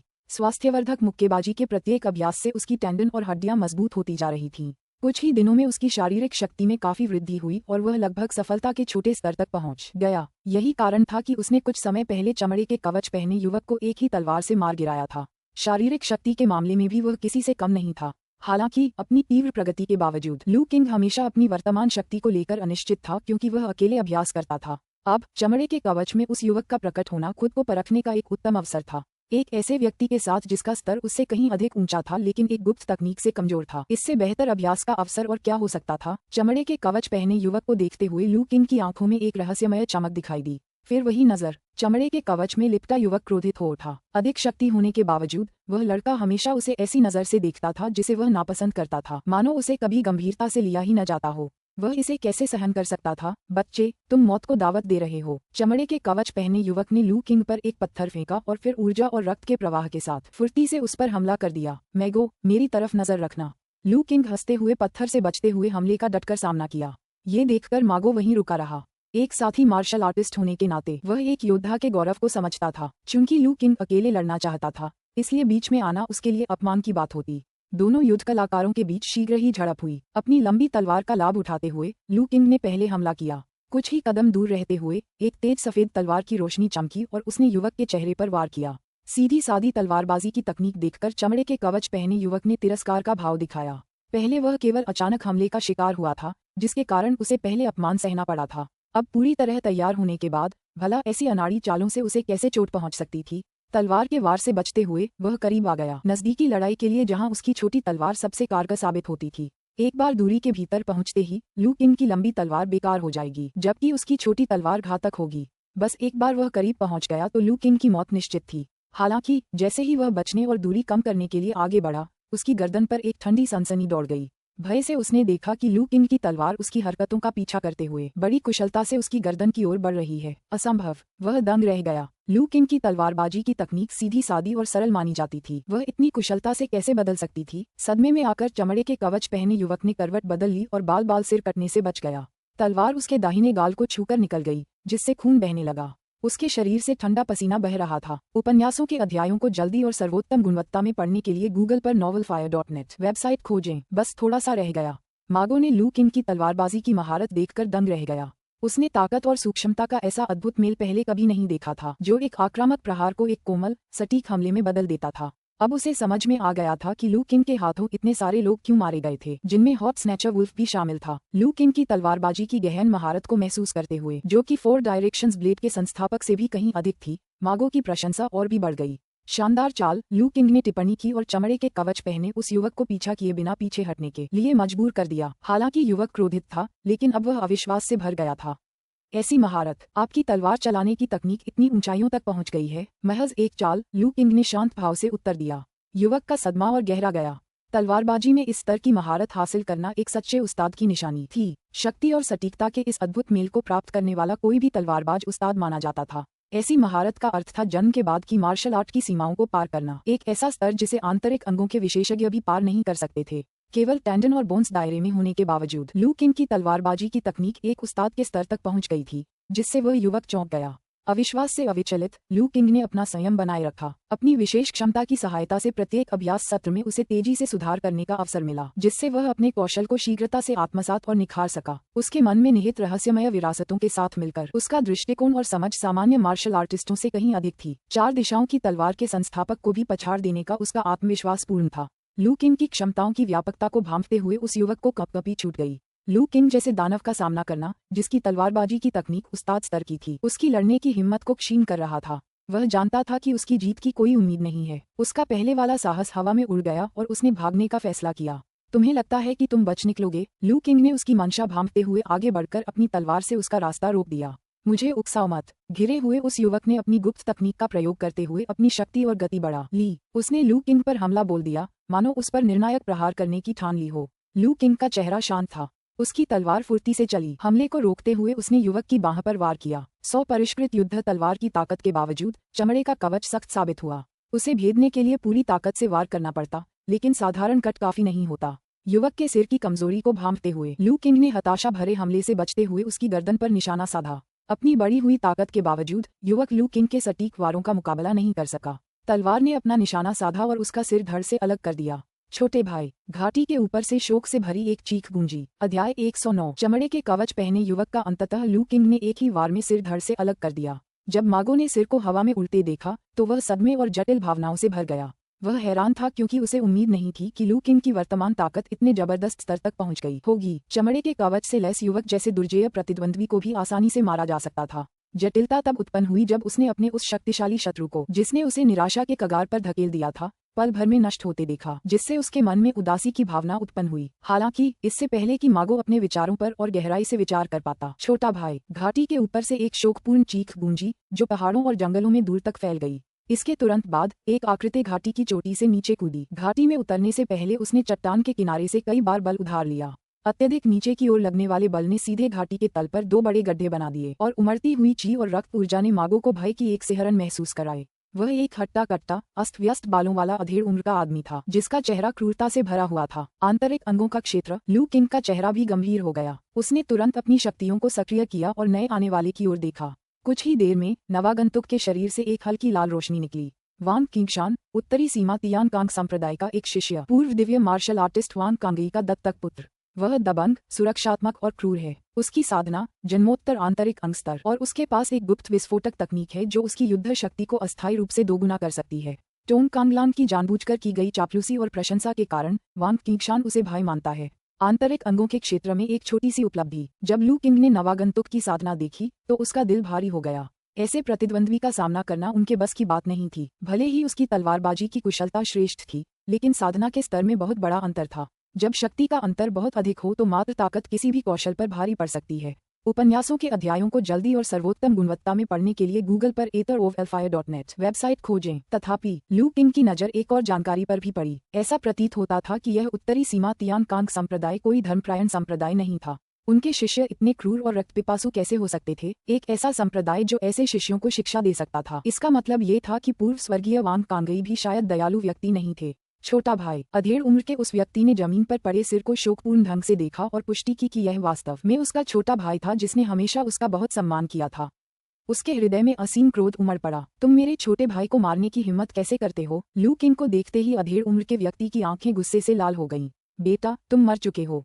इस दुनिया में कोई तुम्हें बचा नहीं सकता। मैं तुम्हारे हाथ पैर तोड़ दूंगा, तुम्हारी खाल उतार दूंगा और अपने छोटे भाई की कब्र के सामने 7 दिन तक तुम्हें तड़पाऊंगा। तुम मौत की भीख मांगोगे पर तुम्हें मुक्ति नहीं मिलेगी, ताकि मेरे छोटे भाई की आत्मा प्रसन्न हो जाए। उन क्रूर और घृणास्पद शब्दों ने मागो की रीढ़ में सिहरन पैदा कर दी। सब खत्म हो गया। मागो का दिल एक बार फिर निराशा में डूब गया। उसे कभी उम्मीद नहीं थी कि चमड़े के कवच पहने युवक को मारने के बाद एक और भी अधिक शक्तिशाली बड़ा भाई प्रकट होगा। अपने प्रतिद्वंदी से उत्पन्न भयावह ची और रक्त ऊर्जा को महसूस करते हुए मागो ये बात अच्छी तरह से समझ गया था। उनके सामने खड़ा व्यक्ति टेंडन और हड्डियों के क्षेत्र से भी ऊपर का एक शीर्ष विशेषज्ञ होना चाहिए, एक आंतरिक अंगों के क्षेत्र का मार्शल आर्टिस्ट होना चाहिए। वे ऐसे दुश्मन से कैसे निपट सकते थे? जो हत्या करेगा उसे मार डाला जाएगा। अगर तुम्हारा छोटा भाई मुझ पर हमला करे तो उसे मारे जाने के लिए तैयार रहना चाहिए। क्या तुम्हारे गुरु ने तुम्हें ये सिद्धांत नहीं सिखाए? अधेड़ उम्र के व्यक्ति के जानलेवा इरादे का सामना करते हुए भी लू किंग अविचलित रहीं और शांत भाव से बोलीं। बहुत खूब कहा। अगर ऐसा है तो क्या तुम मेरे हाथों यातना सहकर मरने के लिए तैयार हो? अधेड़ उम्र के उस व्यक्ति ने मुस्कुराते हुए अपनी आंखों में भयंकर क्रोध की चमक बिखेरी। उसकी ऊर्जा और रक्त का प्रवाह इतना तीव्र हो गया कि हवा कांप उठी और वह लू किंग की ओर झपटा। पंखे के आकार की हथेली ने हवा का एक झोंका पैदा किया जो सीधे लू किंग की गर्दन की ओर लक्षित था। अधेड़ उम्र के उस व्यक्ति का हमला बेहद भयावह था, मानो कोई खूंखार बाघ अपने पिंजरे से छलांग लगा रहा हो। उसकी भयंकर आक्रामकता ने मागो को लगातार पीछे हटने पर मजबूर कर दिया। चलो भी। अधेड़ उम्र के व्यक्ति के बेहद भयंकर हमले का सामना करते हुए लू किंग ने जरा भी भय नहीं दिखाया, बल्कि उसकी आंखें चमक उठीं। उस अधेड़ उम्र के व्यक्ति के प्रकट होने के बाद से पनप रही शक्ति अंततः फूट पड़ी। उनकी ऊर्जा और रक्त का संचार पुनर्तः हो रहा था, जिससे उनके पूरे शरीर में प्रमुख EQ पॉइंट्स उत्तेजित हो रहे थे। विस्फोटक ची तकनीक सक्रिय करें। इस अचानक बड़ी शक्ति ने लू किंग को कई गुना अधिक शक्तिशाली बना दिया। उसने अपने शरीर को नीचे झुकाया, अपने कंधों को मोड़ा और 4 डायरेक्शंस ब्लेड के लिए शुरुआती मुद्रा बनाई। उसकी मांसपेशियां और हड्डियां पूरी तरह से जुड़ी हुई थीं, जिनसे धमाकों की एक श्रृंखला की गूंज सुनाई दे रही थी। अगले ही पल एक चकाचौंध भरी तलवार जैसी रोशनी प्रकट हुई, जो लू किंग के सामने की सभी वायु धाराओं को चीरती हुई उस अधेड़ उम्र के व्यक्ति की ओर बढ़ी। अधेड़ उम्र के उस व्यक्ति की उग्र आंखों में आश्चर्य की झलक दिखाई दी। उसे ऐसा महसूस हुआ कि लू किंग के वार ने उसकी सारी गतिविधियों को रोक दिया है, जिससे उसे यह एहसास हो रहा था कि वह चाहे जिस भी दिशा में जाए लू किंग की तलवार से टकरा जाएगा। इस बच्चे की तलवार चलाने की तकनीक कितनी शानदार है। अधेड़ उम्र का वह व्यक्ति थोड़ा हैरान था, लेकिन उत्कृष्ट तकनीक का क्या उपयोग? उस आश्चर्य के बाद अधेड़ उम्र के व्यक्ति की आंखों में एक बार फिर उग्रता भर गई। लू किंग के शानदार प्रहार का सामना करते हुए उसने अपनी गति धीमी नहीं की। लू किंग की गर्दन की ओर बढ़ रहा उसका हाथ अचानक मुड़ गया और लू किंग की तलवार के किनारे की ओर झपटा। उस अधेड़ उम्र के व्यक्ति की ताकत को देखते हुए अगर वह थप्पड़ लग जाता तो शायद एक अच्छी तरह से गढ़ी हुई स्टील की ब्लेड भी टूट जाती। हालांकि लू किंग, जिसकी तलवार चलाने की तकनीक कठोरता और कोमलता के मिश्रण और सूक्ष्म सटीकता के स्तर तक पहुंच चुकी थी, को इतनी आसानी से पराजित नहीं किया जा सका। नाजुक क्षण में उसने अपनी कलाई को थोड़ा सा घुमाया और ब्लेड को पलटकर अधेड़ उम्र के व्यक्ति की हथेली पर वार किया। क्या? अधेड़ उम्र के व्यक्ति की आंखों में एक बार फिर आश्चर्य की चमक दिखाई दी। लू किंग की जवाबी चाल एक बार फिर उनकी उम्मीदों से कहीं बेहतर साबित हुई। उन्हें उम्मीद नहीं थी कि लू किंग का अपनी शक्ति पर नियंत्रण इतना सहज और आसान होगा। इतने सीमित स्थान में इस प्रकार की चाल में परिवर्तन को अंजाम देना, ये देखकर कि अगर वह नहीं भागा तो उसका हाथ कट जाएगा। भले ही वह आंतरिक अंगों के क्षेत्र का विशेषज्ञ था, फिर भी उसका शरीर मांस और खून का बना था, अजेय नहीं था। अनिच्छा से ही सही, अधेड़ उम्र के उस व्यक्ति को अपनी उंगलियों को झटका देना पड़ा, जिससे ब्लेड के पिछले हिस्से पर चोट लगी। धार से बचते हुए वह पीछे हट गया। ये बातचीत अधेड़ उम्र के व्यक्ति के पीछे हटने के साथ समाप्त हुई। किनारे से देख रहे मागो की आंखें फटी रह गईं। उसने अभी अभी क्या देखा? क्या भाई लू किंग ने सचमुच एक ही वार से उस अधेड़ उम्र के व्यक्ति को पीछे हटने पर मजबूर कर दिया? अभी क्या हुआ? लू किंग और उस अधेड़ उम्र के व्यक्ति के बीच बातचीत बहुत जल्दी हुई। यहाँ तक कि मागो, जो टेंडन्स एंड बोन्स दायरे में ही था, वह भी इसकी जटिलताओं को समझ नहीं पाया। लेकिन इससे उन्हें गहरा सदमा लगने से नहीं रोका जा सका, क्योंकि वह कल्पना भी नहीं कर सकता था कि टेंडन और बोन्स क्षेत्र में मौजूद लू किंग आंतरिक अंगों के क्षेत्र के एक शीर्ष मार्शल आर्टिस्ट को अस्थायी रूप से पीछे हटने के लिए कैसे मजबूर कर सकता है। अप्रत्याशित रूप से, भले ही आप टेंडन और हड्डियों के क्षेत्र में हैं, आप पहले से ही इतनी गहन तलवार तकनीक को समझ सकते हैं। खुद को संभालने के बाद अधेड़ उम्र के व्यक्ति ने आश्चर्य से लू किंग की ओर देखा। हालांकि लू किंग की साधना उनकी नज़र में महत्वहीन थी। उसने अभी अभी जिस तलवारबाजी का प्रदर्शन किया था, उसे गंभीरता से लेना जरूरी था। उसी समय उनका हृदय आश्चर्य से भर गया। तलवार चलाने की तकनीक में उस्ताद, उसके सामने खड़ा ये लड़का पहले ही तलवारबाजी की तकनीक को समझने के मामले में एक उस्ताद के स्तर तक पहुंच चुका था। भले ही वह आंतरिक अंगों की छोटी उपलब्धि के क्षेत्र में प्रवेश कर चुका था, उनकी मार्शल आर्ट की कुशलता अभी उस स्तर तक नहीं पहुंची थी। सामने वाले इस लड़के ने किस तरह से ट्रेनिंग की, इस क्षण उस अधेड़ उम्र के व्यक्ति को अंततः समझ में आ गया कि इतनी साधना करने वाले उसके छोटे भाई को लू किंग ने क्यों मार डाला, जिसने अभी अभी टेंडन्स एंड बोन्स क्षेत्र में प्रवेश किया था। ब्लेड तकनीक में महारत हासिल, ऐसे राक्षस के निशाने पर होने के कारण उसका छोटा भाई कैसे नहीं हार सकता था। लड़के, तुम आखिर हो कौन? अनजाने में ही उस अधेड़ उम्र के व्यक्ति के चेहरे पर गंभीरता आ गई। इतनी कम उम्र में ही किसी विशेषज्ञ स्तर की तलवारबाजी की तकनीक को समझ पाना, उसने मार्शल आर्ट के ऐसे प्रतिभाशाली व्यक्ति के बारे में पहले कभी नहीं सुना था। यहाँ तक कि मार्शल आर्ट के प्रमुख संप्रदायों में भी इस शिष्य के समान उत्कृष्ट कोई शिष्य नहीं था। अगर कुछ है तो केवल वे रहस्यमय गुप्त संप्रदाय ही इस तरह की असाधारण प्रतिभा को विकसित कर सकते हैं। क्या ऐसा हो सकता है कि उसके सामने खड़ा ये लड़का उन रहस्यमय स्थानों में से किसी एक का शिष्य हो, जो प्रशिक्षण के लिए आया हो? ये सोचकर अधेड़ उम्र के व्यक्ति का दिल बैठ गया। अफवाहों के अनुसार उन रहस्यमय स्थानों ने ऐसे प्रतिभाशाली लोगों को जन्म दिया जिनकी तुलना सामान्य मानदंडों से नहीं की जा सकती थी। उनके संरक्षक अक्सर रहस्यमय विशेषज्ञ होते थे। यदि लू किंग वास्तव में उन रहस्यमय स्थानों का शिष्य था, तो हो सकता है कि आसपास ही कोई मार्शल आर्ट विशेषज्ञ छिपा हो। अधेड़ उम्र के उस व्यक्ति ने तुरंत अपने आसपास के वातावरण को स्कैन करना शुरू कर दिया, उस रहस्यमय विशेषज्ञ के निशान खोजने की कोशिश में। लू किंग को यह नहीं पता था कि तलवारबाजी की उसकी कला का प्रदर्शन उस अधेड़ उम्र के व्यक्ति के मन में कुछ अजीब गलतफहमियां पैदा कर चुका था। वह चुपचाप अपनी ऊर्जा और रक्त का संचार कर रहा था, जिससे उसकी बाह में सुन्नपन कम हो रहा था। साथ ही वह आंतरिक अंगों के क्षेत्र के एक विशेषज्ञ की ताकत पर आश्चर्यचकित था। महज उंगली के एक हल्के से स्पर्श से ही उसका हाथ सुन्न हो गया था। अगर विस्फोटक की तकनीक न होती तो शायद उस एक ही वार से वह निहत्था हो जाता। दरअसल केवल तलवार चलाने की तकनीक से आंतरिक अंगों के विशेषज्ञ का सामना करने के बारे में सोचना बहुत महत्वाकांक्षी था। साधना के समर्थन के बिना उच्चतम स्तर की तकनीक भी हवा में महल बनाने के समान थी। कुछ देर तक अपने शरीर में ऊर्जा और रक्त का संचार होने देने के बाद और यह महसूस करने के बाद कि उसकी बाहें ठीक हो गई है, लू किंग ने अंततः उस अधेड़ उम्र के व्यक्ति के प्रश्न का उत्तर दिया। मैं तो बस एक साधारण देहाती लड़का हूँ, जिसका जिक्र करने लायक भी नहीं। मुझे उम्मीद नहीं थी कि किसी रहस्यमयी जगह का शिष्य इतना टालमटोल करेगा, यहाँ तक कि अपने गुरु को स्वीकार करने की हिम्मत भी नहीं करेगा। मध्य एक बुजुर्ग व्यक्ति ने लू किंग की बातों पर विश्वास न करते हुए उपहास किया। भले ही तुम किसी रहस्यमयी जगह के शिष्य हो, मेरे छोटे भाई की हत्या के लिए तुम ही दोषी हो। मैं तुम्हें पकड़कर अपने संप्रदाय में वापस लाऊंगा और तुम्हारे गुरु से हमारे तियान कांग संप्रदाय को स्पष्टीकरण दिलवाऊंगा। अधेड़ उम्र के उस व्यक्ति ने इस बारे में पहले ही अच्छी तरह सोच लिया था। उसका छोटा भाई मर चुका था और वह पहले ही लू किंग पर हमला कर चुका था। दुश्मनी पहले ही पनप चुकी थी और इसे आसानी से सुलझाया नहीं जा सकता था। पहले हमला करके लू किंग को पकड़ लेना और फिर उसे उसके मालिक के पास वापस ले जाना बेहतर था। कम से कम इससे ये पता लगाया जा सकता था कि क्या आसपास कोई संरक्षक विशेषज्ञ मौजूद था। इतना कहकर उस अधेड़ उम्र के व्यक्ति ने हाथ बढ़ाया, अपनी कमर से लोहे के दस्ताने निकाले और उन्हें पहन लिया। लू किंग की तलवारबाजी की तकनीक इतनी जबरदस्त थी कि कोई भी उसे निहत्थे आसानी से नहीं पकड़ सकता था। एक पल की लापरवाही नुकसान का कारण बन सकती है, इसलिए उस अधेड़ उम्र के व्यक्ति ने लू किंग को जल्द से जल्द पकड़ने के लिए हर संभव प्रयास करने का फैसला किया। एक बार लू किंग को पकड़ लिया गया तो भले ही संरक्षक विशेषज्ञ आ जाए, उसके पास सौदेबाजी का एक जरिया होगा। तियान कांग संप्रदाय के एक प्रमुख शिष्य के रूप में उस अधेड़ उम्र के व्यक्ति को उन रहस्यमय स्थानों के कुछ नियमों की जानकारी थी। प्रशिक्षण के लिए आए शिष्य विशेषज्ञों की सुरक्षा में होने के बावजूद केवल जानलेवा स्थितियों में ही बचाए जा सकते थे। जब तक उसका इरादा लू किंग को जान से मारने का नहीं था, तब तक संरक्षक शायद हस्तक्षेप नहीं करेगा। अगर वे ऐसा करते भी तो भी वह डरता नहीं था। यह नियम कि पूर्व स्वर्गीय विशेषज्ञ पूर्व स्वर्गीय स्तर से नीचे वालों पर हमला नहीं कर सकते पवित्र पर्वत द्वारा निर्धारित किया गया था। यहाँ तक कि रहस्यमयी स्थानों को भी नियमों का पालन करना पड़ा। यदि संरक्षक पूर्व आकाशीय विशेषज्ञ होता तो वह उसे मारने की हिम्मत नहीं करता। यदि वे प्रसवोत्तर अवस्था में होते तो चरम स्थिति में भी वह बच सकता था। ये सोचते ही अधेड़ उम्र के उस व्यक्ति ने तुरंत अपनी बाहें फैलाईं और लू किंग पर फिर से झपट पड़ा। हालांकि उसे यह नहीं पता था कि विरोधी का रवैया जान से मारने की मंशा से बदलकर सिर्फ उसे पकड़ने की मंशा में क्यों बदल गया। अधेड़ उम्र के व्यक्ति को अपना हथियार उठाते देख लू किंग स्वाभाविक रूप से दोबारा उलझना नहीं चाहता था। जैसे ही वह आदमी झपटा, लू किंग हल्के से पीछे हट गई और धीरे से बोली, श्याओली। इस अस्पष्ट शब्द ने अधेड़ उम्र के व्यक्ति को थोड़ा झिझकने पर मजबूर कर दिया, लेकिन फिर उसे अचानक अपने दिल में एक सिहरन महसूस हुई। वह पल भर में भयभीत हो गया और लू किंग को पकड़ने का विचार भूल गया। उसने झट से अपनी बाहों को अपनी छाती के सामने बांध लिया। अगले ही पल ठंडी रोशनी की एक चमक दिखी और एक सफेद पंजा अधेड़ उम्र के व्यक्ति के सामने शून्य से बाहर निकला, मानो उसके दिल पर निशाना साध रहा हो। यह क्या है? घटनाओं का यह अचानक और विचित्र मोड़ उस अधेड़ उम्र के व्यक्ति के सबसे बड़े सपनों से भी परे था, लेकिन वर्षों के अभ्यास के बाद उसकी सहज प्रतिक्रिया जागृत हो गई। बिना सोचे समझे उसने सफेद पंजे की ओर छलांग लगा दी।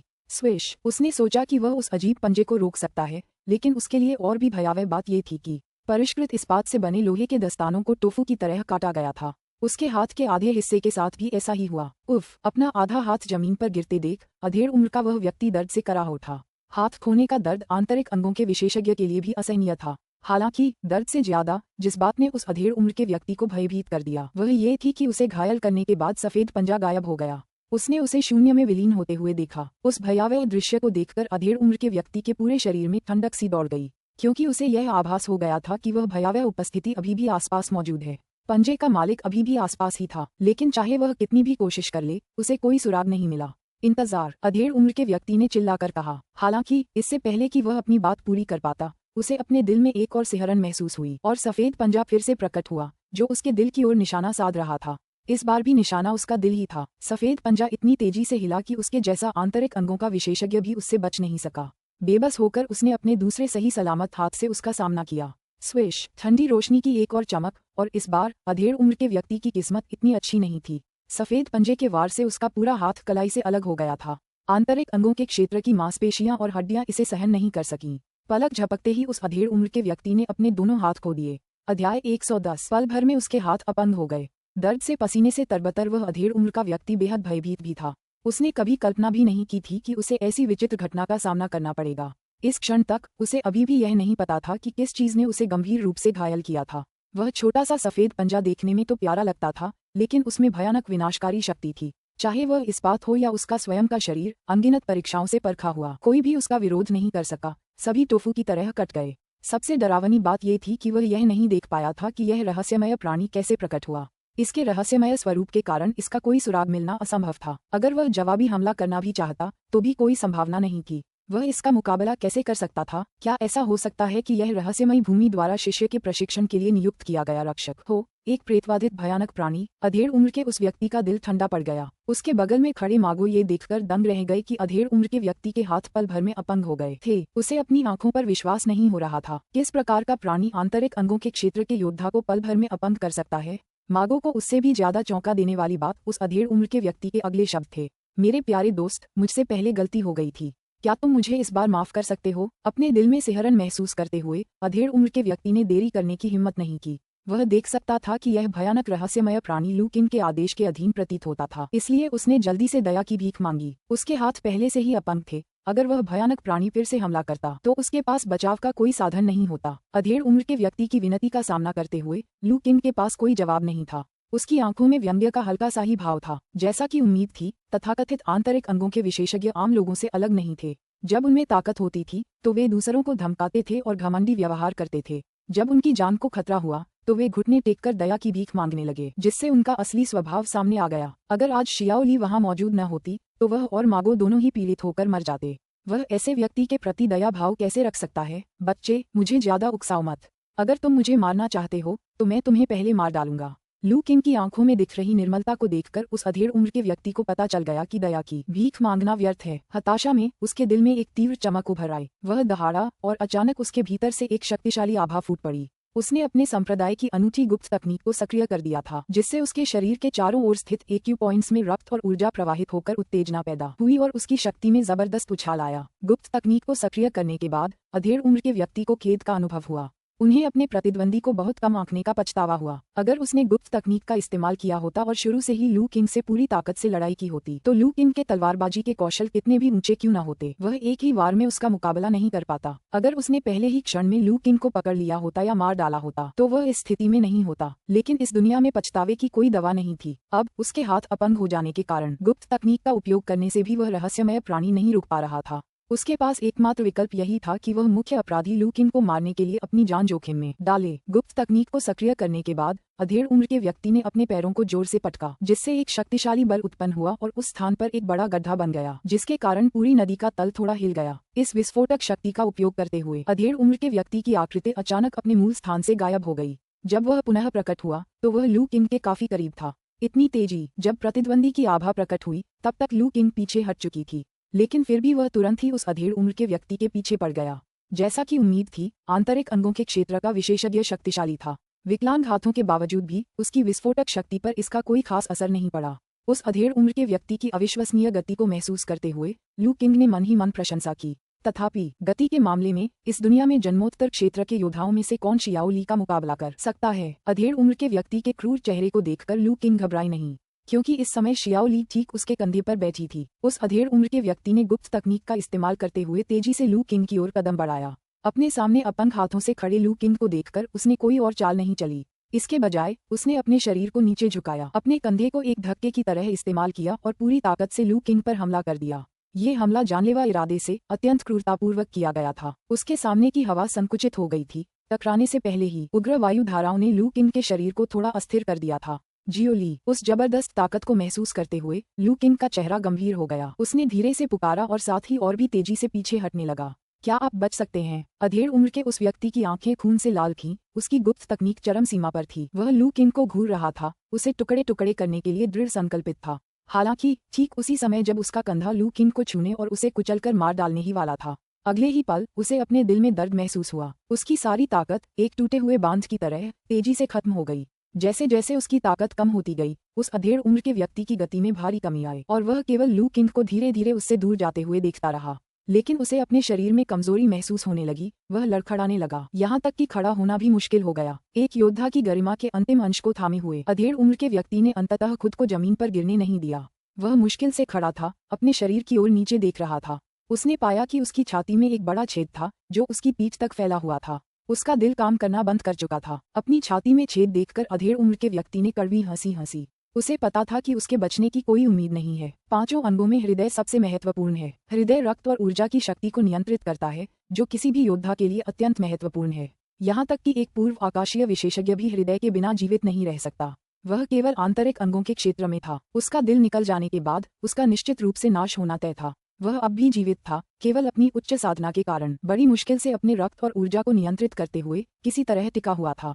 अप्रत्याशित रूप से सिल्वर मून गार्ड्स के साथ लड़ाई में उसे कोई चोट नहीं आई थी, लेकिन उसकी मृत्यु इसी छोटी घाटी में होगी। अधेड़ उम्र के व्यक्ति के मन में एक अजीब सी बेतुकी भावना उत्पन्न हुई। उसने लू किंग की ओर देखा और कहा, बच्चे, तुम जीत गए, लेकिन मेरे मरने से पहले क्या तुम कुछ सवालों के जवाब दे सकते हो? लू किंग चुपचाप उसे देखता रहा। न तो उसने सिर हिलाया और न ही ना कहा, लेकिन फिर भी वह उस अधेड़ उम्र के व्यक्ति के पास नहीं गया, बल्कि उससे दूरी बनाए रखी। अधेड़ उम्र के व्यक्ति ने इसे सहमति मान लिया और पूछा, क्या आप वास्तव में किसी रहस्यमय देश के शिष्य नहीं हैं? लू किंग का दिल पिघल गया। उसे उस अधेड़ उम्र के व्यक्ति के पहले बदले हुए रवैये की याद आ गई। ऐसा प्रतीत हुआ कि उसने उसे किसी रहस्यमय संप्रदाय का शिष्य समझ लिया था। लू किंग ने एक पल सोचा, फिर अपना सिर हिलाकर कहा, नहीं। मागो वही मौजूद था। उसके पृष्ठभूमि को अच्छी तरह से जानते हुए झूठ बोलने की कोई जरूरत नहीं थी। जरूरी नहीं। लू किंग को सिर हिलाते देख उस अधेड़ उम्र के व्यक्ति की आंखें सिकुड़ गईं। उसे नहीं लगा था कि लू किंग एक मरते हुए आदमी से झूठ बोलेगी। अगर उसने मना कर दिया तो इसका मतलब मना ही होगा। अपने पिछले डर और अनुमानों के बारे में सोचते हुए अधेड़ उम्र के व्यक्ति को बेहद हास्यास्पद महसूस हुआ। वह खुद पर हंसा और आगे बोला, वह रहस्यमय प्राणी क्या है? क्या आप उसे खुद को प्रकट करने देंगे? बिना सोचे समझे लू किंग ने अपना सिर हिला दिया। शियाओ ली उनकी सबसे महत्वपूर्ण चालों में से एक थी और इसे रहस्यमय बनाए रखना ही सबसे अच्छा था। वह नहीं चाहता था कि उसके दुश्मन इसका असली रूप देख सकें।